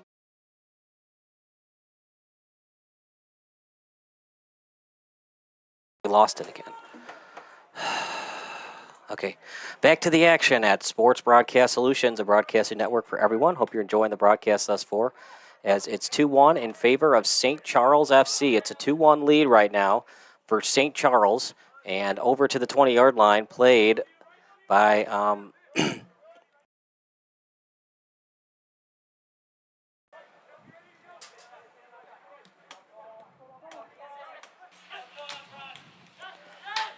stolen away by Springfield. Over to the 35-yard line on the right foot. Now near the 50. Left-footed kick. Now played to the sideline. Over to 12. 12 will play it at the 25-yard line. Lead pass stolen away by St. Charles at the 15-yard line. Played it over to the 30-yard line. And now over to the 40.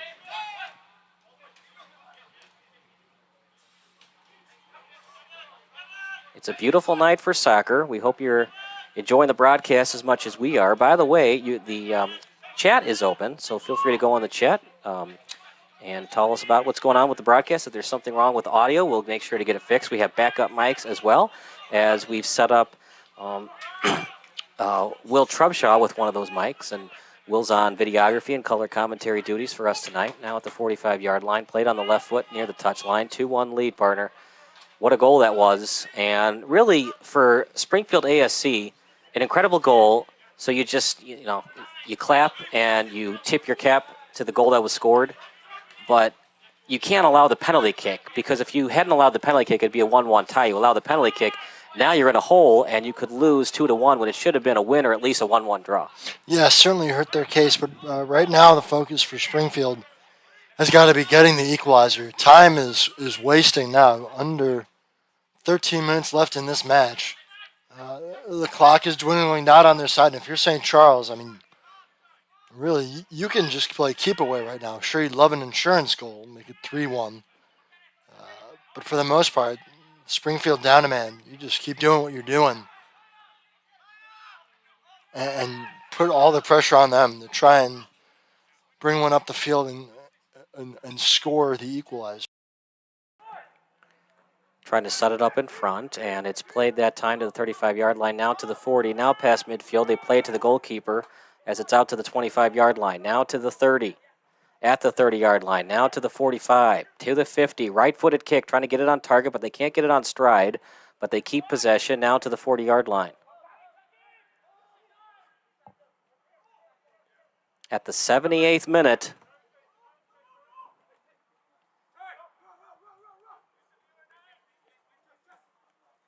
a 2-1 lead right now for Springfield ASC. Over to the number 21. As they play a little keep away. Springfield is not deciding to pressure yet.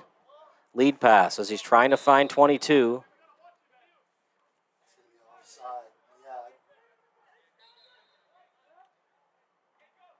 Springfield not really pressing, but at this point you can't really afford to press either. The thing, it's kind of a catch-22. You need to press because you're down a goal and dwindling minutes of this match. Down a man, can't really afford to press because if you give up an odd man opportunity the other way, very good chance it ends up in the back of the net, and you find yourself down 3-1.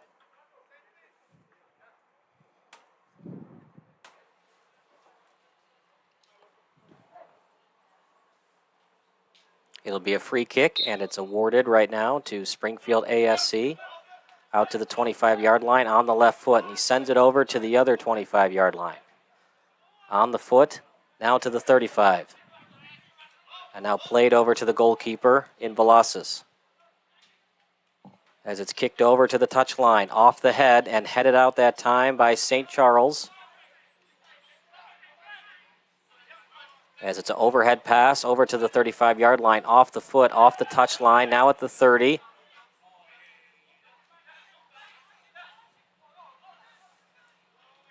Yeah, there's a lot going on there, and it's kicked away to the 25-yard line. Over to the 30 now. Played by 12. Trying to steal it is the opposing 12, but number 12 for Springfield able to get past. Now over to Milovanov, as Milovanov will play it near midfield at his left foot. Here comes El Shabasi. El Shabasi sending it over to the touchline at the 15-yard line. Fakes the kick. Oh, lack of communication. One person thought it was going to be a pass. The other person thought it was going to be a fake pass. And after all that, partner, St. Charles steals, and they have 5 minutes to just waste time here. Yeah, that was really the first time Springfield has had anything close to the attacking third in this half. And a costly blunder. And you got to wonder how many more chances like that they'll have. They're going to have to ratchet up the pressure now. Over to the sideline and stolen away by Springfield. Now at the 40-yard line on the right foot. Trying to steal it is St. Charles at the 40. Springfield, they're already 1 game under 500, trying to avoid going 2 games under. And it's going to be a free kick awarded for Springfield ASC. A lot of body action. And that's what happens in a soccer match, partner. The intensity picks up, a little bit of chippiness, and for either team, can't afford to be giving up free kicks, but especially for St. Charles FC, got to avoid giving up free kicks. Yeah, especially now. And that's one thing that they've really adjusted in the second half is their taking of penalties. A lot fewer whistles against St. Charles. Over to the 10-yard line at the 5, right-footed kick. It's into the back of the net. 11 scores. And St. Charles FC has most likely put this one away. A goal in the 82nd minute.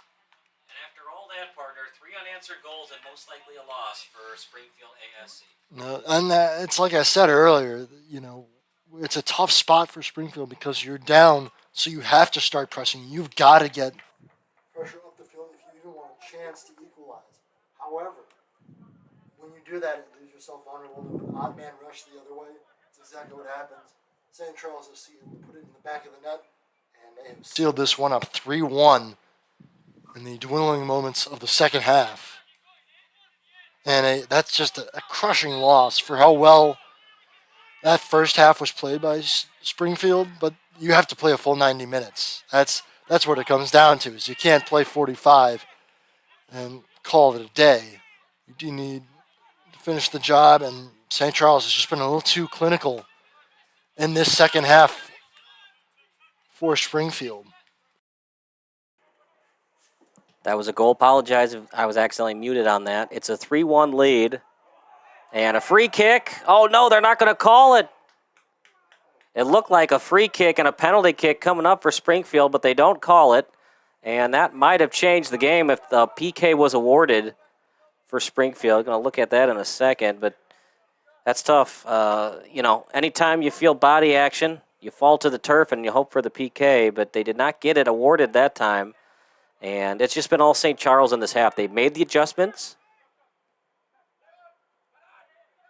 It's close. It looked like it was a penalty kick for Springfield. They don't call the penalty kick there, but it's been all St. Charles. And you got to give credit to St. Charles. They made the adjustments tonight, partner. And for Springfield, they're just going to have to accept that this just wasn't their half, and they're going to have to make the adjustments in practice to finish up matches. They were good in the first half, not so good in the second half. And that can be the hardest thing for a young team to learn is that finishing ability. Again, it's not a position they found themselves in much this year where they're leading late like that. So it takes a while to learn that. It is a skill, but it's something that you use this as a learning experience, and you continue to build, and then hopefully down the road you're able to pull that out or pull games like this one out.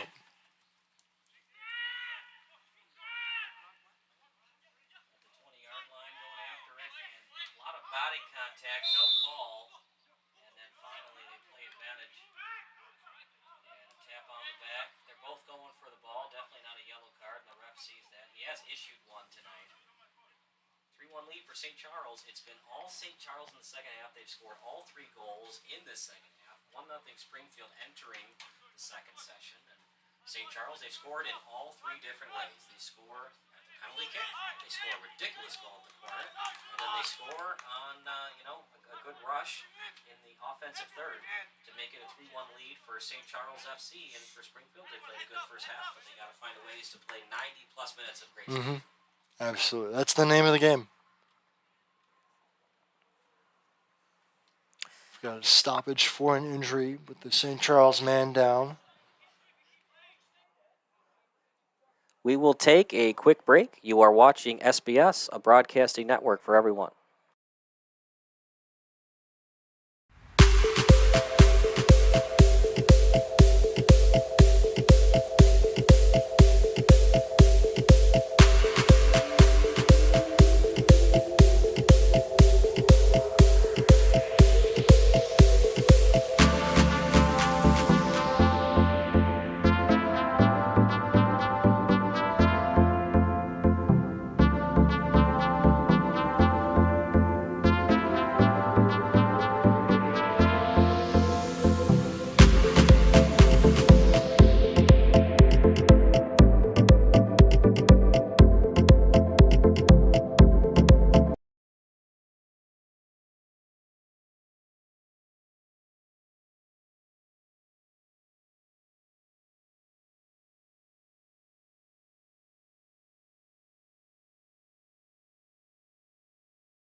Hope you're enjoying the broadcast as much as I am, but it's been fun. Not so fun, though, if you're a fan of Springfield, as unless we see something absolutely crazy tonight, Will Trubshaw, it's going to be a 3-1 or 3-2 win for St. Charles FC. Yeah, it would take quite a miracle here, down 2 with about 2.5 minutes to go, plus stoppage time for Springfield FC. And it was just a moment ago, Mikel Ravello for St. Charles, who went down. He was helped off the pitch, but he's all right. Looks getting tended to on the sidelines. But yeah, going to take something. Get the job done here. Got to be all out, trying to just put anything you can on net if you're Springfield FC or ASC right now.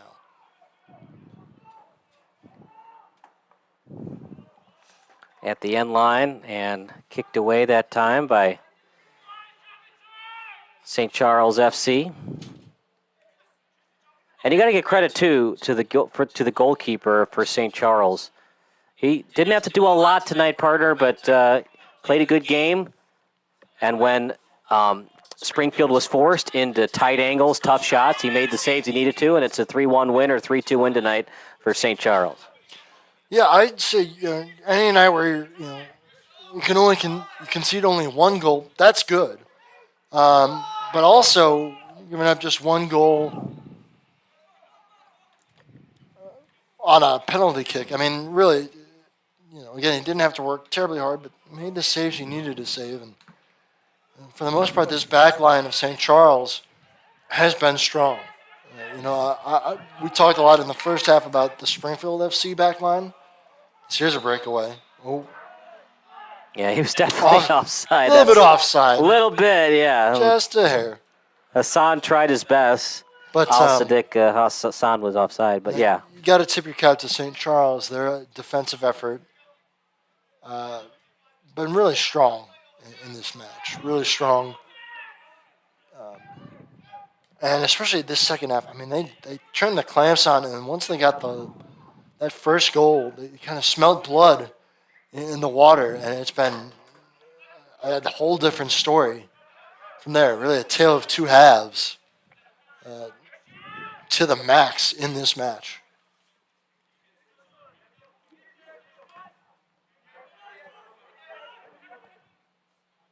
You don't have to play 45 minutes of great soccer in the first half, but if you can play 45 minutes of spectacular soccer in the second half and hope your opponent doesn't play very good soccer, that's been the case tonight. Springfield did not make the adjustments. an incredible goal. Sometimes in soccer, the best man on the pitch can single-handedly take his team to victory, and that's kind of what happened tonight. Just an incredible goal. And then very good offense in the offensive third, set up in front, chance for St. Charles, and not able to get it home. And a couple of things could have gone Springfield's way. Should there have been a penalty kick? Yeah, probably. That still would have only made it a 3-2 deficit. And now that we're in pre-professional soccer, players don't like to hear the terminologies, silver linings. You just want victories and ties. Oh, well, we played our toughest. You know, when you were 10 years old in soccer, the juice box and the orange slices. Yep. Those days are over. It's just about victories and ties. A loss is a loss regardless of how well you played. And the PK that was awarded to Springfield ASC, that was Longden, by the way. No call. And Springfield knows that. They weren't even arguing it. They're like, yeah, that's just incidental contact. As it's past the 30. If you're wondering, for St. Charles FC, the goalkeeper is Mitchell Budler. That's not Butler, it's Budler with a D. And good defensive effort tonight, besides the PK. That the defense, kicked the player and Longden in the box. But other than that, they played great defensively. And for Springfield ASC, you're still alive for the postseason, but at this point, assuming they lose tonight, you'd almost have to win out to even have a slight chance at making the playoffs. As there was a chance, just off the mark. Almost. Would have been big if you can score on that corner, draw within one. Yeah, again, a tall mountain to climb, but one goal can make a big difference. So, clock showing about 4.5 minutes to go now of added time. It's a lot of time, partner. We're in the 93rd minute. It's, not impossible, but I mean, really, really, really difficult. You know, you rarely Gotta see score quick. You rarely see 100 minutes of soccer, but we're going to get close to it tonight. Mm-hmm. There's a lot of stoppage time in the first half as well. And for Springfield, it almost, as that's a left-footed shot way off the target. For Springfield, it almost feels like 110 minutes of soccer. It's so humid out. You know this is our season. So you're getting 110 to 120% effort out there because this is their season. You're going to put it all out there and see if you can get the win. And for Springfield, okay defensively in the second half. I think they were very good in the first half. And you got to give credit to St. Charles. They were the better team in the second half, which proved out to be the better team overall in the match.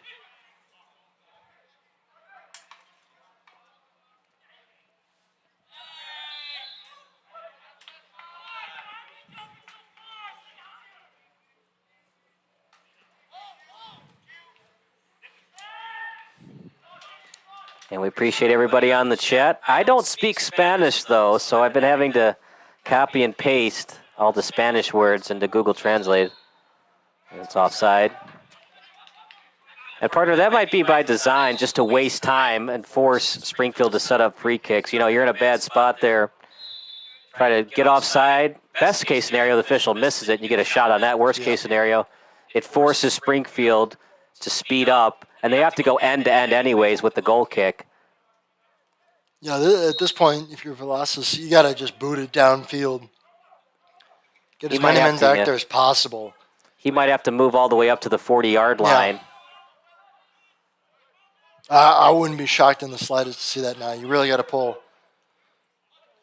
And if you're St. Charles, if you get into trouble, just kick it out of bounds and waste time. Mm-hmm. What a pass. Oh, my goodness, what a pass that was. I don't know about that one, partner, but I understand the reason for it. That's still in play. How about that? Good hustle to chase that down. Right. By St. Charles. But yeah, that initial pass, a beautifully weighted ball along the right side. Right in stride, and they gained a couple of 10 yards on it.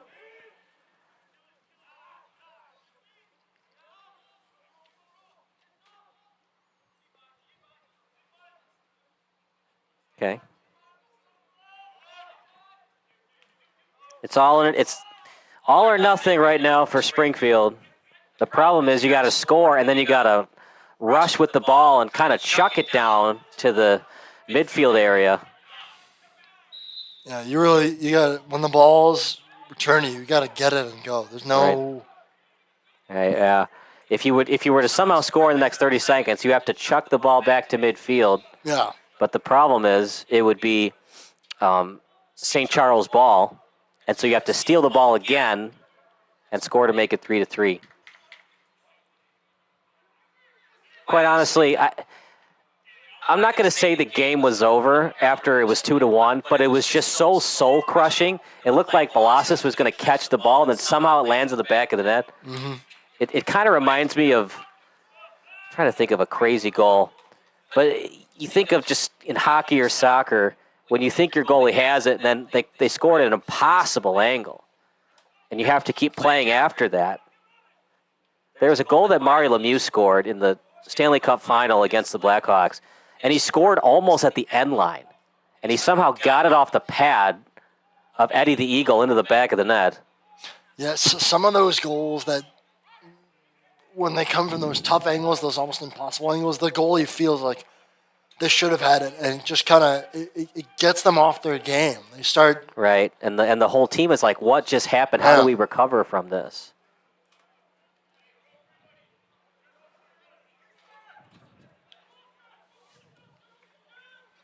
Well, Butler doesn't want to give up a goal here, Will. Worst case scenario, don't get injured.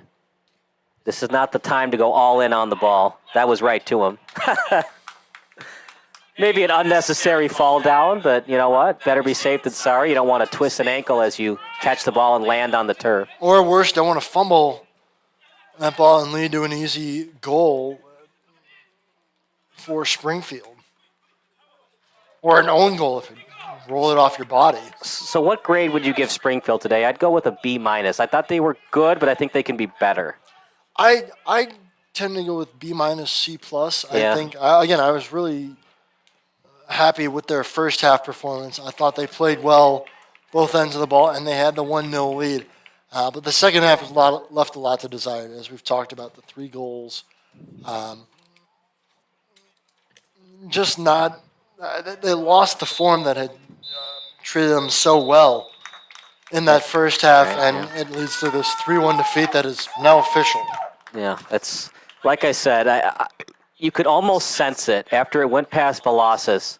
It just seemed like I'm not saying that Springfield quit, but you could just see oh man, it's just not our night tonight when they made it 2-1 and a 3-1 win for St. Charles tonight. And give all the credit to St. Charles. It's a long drive, not the longest, not FC Wichita's commute. No, but they drove down from Missouri and they got it done and a 3-1 win. Fantastic goal to make it 2-1. They finished the job with a 3-1 goal.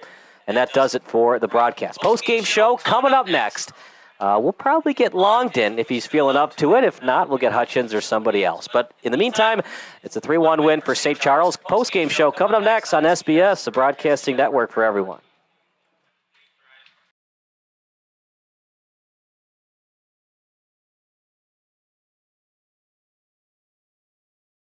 Game 7 of the World Series between the Cleveland used to be called the Indians and the Florida Marlins. You know what? We're going to call them the Indians because the Marlins are now known as Miami Marlins. Anyway, the bases are loaded with 2 outs. It's the bottom of the 11th inning. Things aren't looking great for the Guardians/Indians, but it was bases loaded and 1 out. If Cleveland can just get an out, they can still win its first World Series since 1948. As for the Marlins, this is their first trip to the Fall Classic. In fact, the Fighting Fish just began 5 short years ago, and you guessed it, this is their first trip to the postseason. What a way to potentially get your franchise's first ever World Series win. Game 7 on a walk-off win in front of your home fans. Remember, with the bases full of Marlins, there are several ways that Florida can win the game besides a base hit, wild pitch, a pass ball hit by a pitch, catcher's interference, a walk, or a balk can give the Marlins their first ever World Championship. All the pressure seems to be on Indians pitcher Charles Nagy, or is the weight of the world really on Edgar Renteria in the batter's box? To answer that question, let's rewind. As previously talked about, the Indians are looking to win their first World Championship since 1948. In fact, from 1955 until the strike-shortened 1994 season, the Indians were basically the doormat of the American League. Bill Veeck, former owner of the Indians, decided to become the first American League team to allow African Americans to play Major League Baseball. Jackie Robinson gets all the glory for breaking the color barrier, but Larry Doby was discriminated against just as bad, if not worse, as the legendary Brooklyn Dodgers first baseman and later shortstop. Veeck was so worried about Doby having a terrible experience and even Doby's safety that he didn't even allow Larry to play in Cleveland's minor league system. It wasn't much easier for Doby once he left the Negro Leagues to play in the majors. There wasn't a designated hitter at the time, and Cleveland felt secure at second base and shortstop with Lou Boudreau at short and Joe Gordon at second base. His teammates weren't thrilled about Doby taking their everyday position, and it got so bad for Doby that he had to borrow a first baseman's mitt from the opposing team since the Indians never told him he'd be playing first base and his teammates wouldn't give him a glove. His rookie season was a tough one, both on and off the field, as Doby batted just .156 in 1947. But in 1948, Doby was a key piece on the 1948 World Series ball club as he led the Indians with a .318 clip and became the first black player to hit a home run in the Fall Classic. Keep in mind that Doby had to play center field every day after not playing much of the outfield coming into the major leagues. Whether you believe in karma or not, the Indians won the 1948 World Series just a year after integrating the American League. Doby, fellow African-American teammate Satchel Paige, and the rest of the Indians became national celebrities, and they made appearances in the movie The Kid from Cleveland. Doby played in 7 consecutive All-Star games from 1949 to 1955, and he won the home run title twice. His combination home run and RBI title in 1954 helped the Indians win the American League pennant, but the New York Giants swept the 111-win Indians in 4 games. Ironically, the Giants entered the 1997 season without a World Series championship since sweeping Cleveland. Things started to get bad rather quickly for the Indians. Not only did they not win a pennant for 40 years, but Indians writer Terry Pluto explained the Indians' misfortunes due to a curse. Starting in 1959, the Indians never finished more than 11 games out of first place for the pennant. Not only did the Indians not win a division crown until 1995, but Terry Pluto jokingly came up with a reason for the Indians' pain: the curse of Rocky Colavito.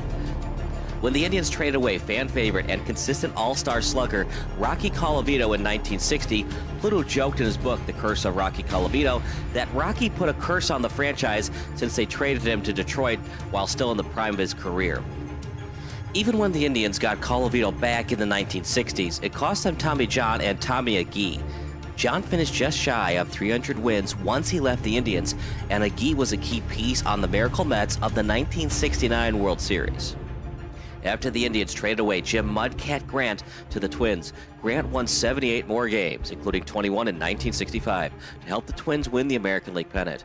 After the team won a surprising 84 games in 1986, the team lost over 100 games in 1987, following the famous Sports Illustrated tagline of "Indian Uprising, Indians are the best team in the American League." Joe Carter was originally a Cleveland Indian. You might remember Joe Carter's famous walk-off homer during Game 6 of the 1993 Fall Classic as a member of the Toronto Blue Jays. However, Bobby Bragan famously cursed the team of never winning another pennant after getting terminated from his managerial position in 1958. Bragan forever denied that he cursed the team. Whether the Indians are cursed or not, the team was basically a non-factor when it came to postseason baseball. But after Albert Bell, Jim Thome, Kenny Lofton, Roberto Alomar, and Stanley Alomar Jr. became part of the everyday lineup, the Indians were now in business. The 1994 season saw the Indians finish 1 game out of first place in the newly revamped American League Central. When baseball returned in 1995, the Indians won their first ever division title. The Indians incredibly won 100 games out of a strike-short 144. Cleveland swept Boston and then overcame the upstart Mariners 4-2 to get back to the World Series. The Indians won the last 3 games against Seattle to advance to the Fall Classic. Everything seemed to go well for Cleveland. They didn't have to play the Yankees in the ALCS due to Edgar Martinez's famous double in extra innings, and they had a much better record than the Braves. But the big three of Greg Maddux, Tom Glavine, John Smoltz was too much for Cleveland to handle during the Fall Classic. Maddox and Glavin won 3 out of the 4 games of the series, and Cleveland's unstoppable offense managed just 1 hit in Game 6. Even though the Indians had the better record, the series was in Atlanta due to the National League not getting home field in the 1994 World Series. At that time, the NL and the AL would switch seasons about having home field advantage for the Fall Classic. Cleveland hit just 179 as a team, with Carlos Berga making the last out in games 1, 2, and 6. The Indians are now back in the World Series 2 years later and are looking to finally get over the hump. The problem is the Florida Marlins might be more talented than the Indians. Let me explain. This 97 Marlins team is stacked, and they have former Pirates manager Jim Leyland leading the club. Leyland knows all about Game 7s, as his Pirates lost multiple Game 7s in the most heartbreaking of ways, including the walk-off base hit by the Braves during Game 7 of the '92 NLCS. If anyone knows how to learn from previous blunders or bad breaks, it's Leyland. But do the Marlins actually need the breaks to go their way? Not really. Remember, this is a Marlins team led by Gary Sheffield, Kevin Brown, Bobby Bonilla, Moises Alou, and others. This team is absolutely stacked. Granted, the Marlins got their fair share of breaks during Game 5 of the '97 NLCS. After sweeping the Giants during the NLDS, Eric Gregg's strike zone in Game 5 of the NLCS was absolutely absurd. It was so bad that Baseball America listed his Game 5 strike zone on left-handed hitters as the 3rd worst in MLB history. Gregg's strike zone allowed the Marlins to win Game 5, and they didn't take their new momentum for granted by winning Game 6 in Atlanta. Just like that, a franchise which began in 1993 was 4 wins away from getting World Series championship rings. I actually left off some people on this roster. Luis Castillo and Craig Counsell were on this roster as well. Rob Nen was the seemingly unhittable closer, and Al Leiter was in the starting rotation as well. It doesn't get much better than this, a World Series Game 7 that went into extra innings. But how we got here is a Cinderella story in its own right. Looking for its first World Series title since the days of Bill Beck, Cleveland has had some problems when it comes to pitching. The Indians have scored at least 7 runs in 3 of their World Series games against Florida. How many wins did they get? Just 2. One of the reasons the Fish force at Game 7 is a back-and-forth 14-11 slugfest Game 3 against the American League champions. Florida scored 7 runs in the top of the 9th, and the Indians made things interesting by putting up a 4 spot in the bottom half of the frame. Ned was dreadful that night, but he still hung on after walking 2 batters and allowing 4 earned runs. Florida's offense has definitely not been the problem this series, as the Marlins won 7-4 in Game 1 and 8-7 in Game 5. The Indians rallied again in the bottom of the 9th inning during Game 5. Nen gave up a couple of base hits, but the Marlins hung on for the dub with the tying run at second. The winner of tonight's game gets the Commissioner's Trophy. The loser of Game 7 only gets a pennant flag on its home stadium. And when the Indians entered the diamond in the bottom of the 9th, it sure looked like they would be the champions. After holding the Marlins to a single run in Game 6, the Indians' pitching staff finally got back on track at the right time during most of Game 7. Jarrett Wright pitched 6 1/3 innings of great baseball, but his 5 walks pushed up his pitch count, forcing manager Mike Hargrove to go to the bullpen. The Marlins entered the bottom of the 9th with a 2-1 deficit. Hope was still there for the Marlins, though, especially since Indians closer Jose Mesa gave up a triple last night, 3 hits during Game 5, and 2 hits and a wild pitch during Game 3. He's been a little wild, to say the least. In a nutshell, Mesa was anything but a sure-thing closer going into Game 7. Brian Anderson looked fine in the bottom of the 8th inning.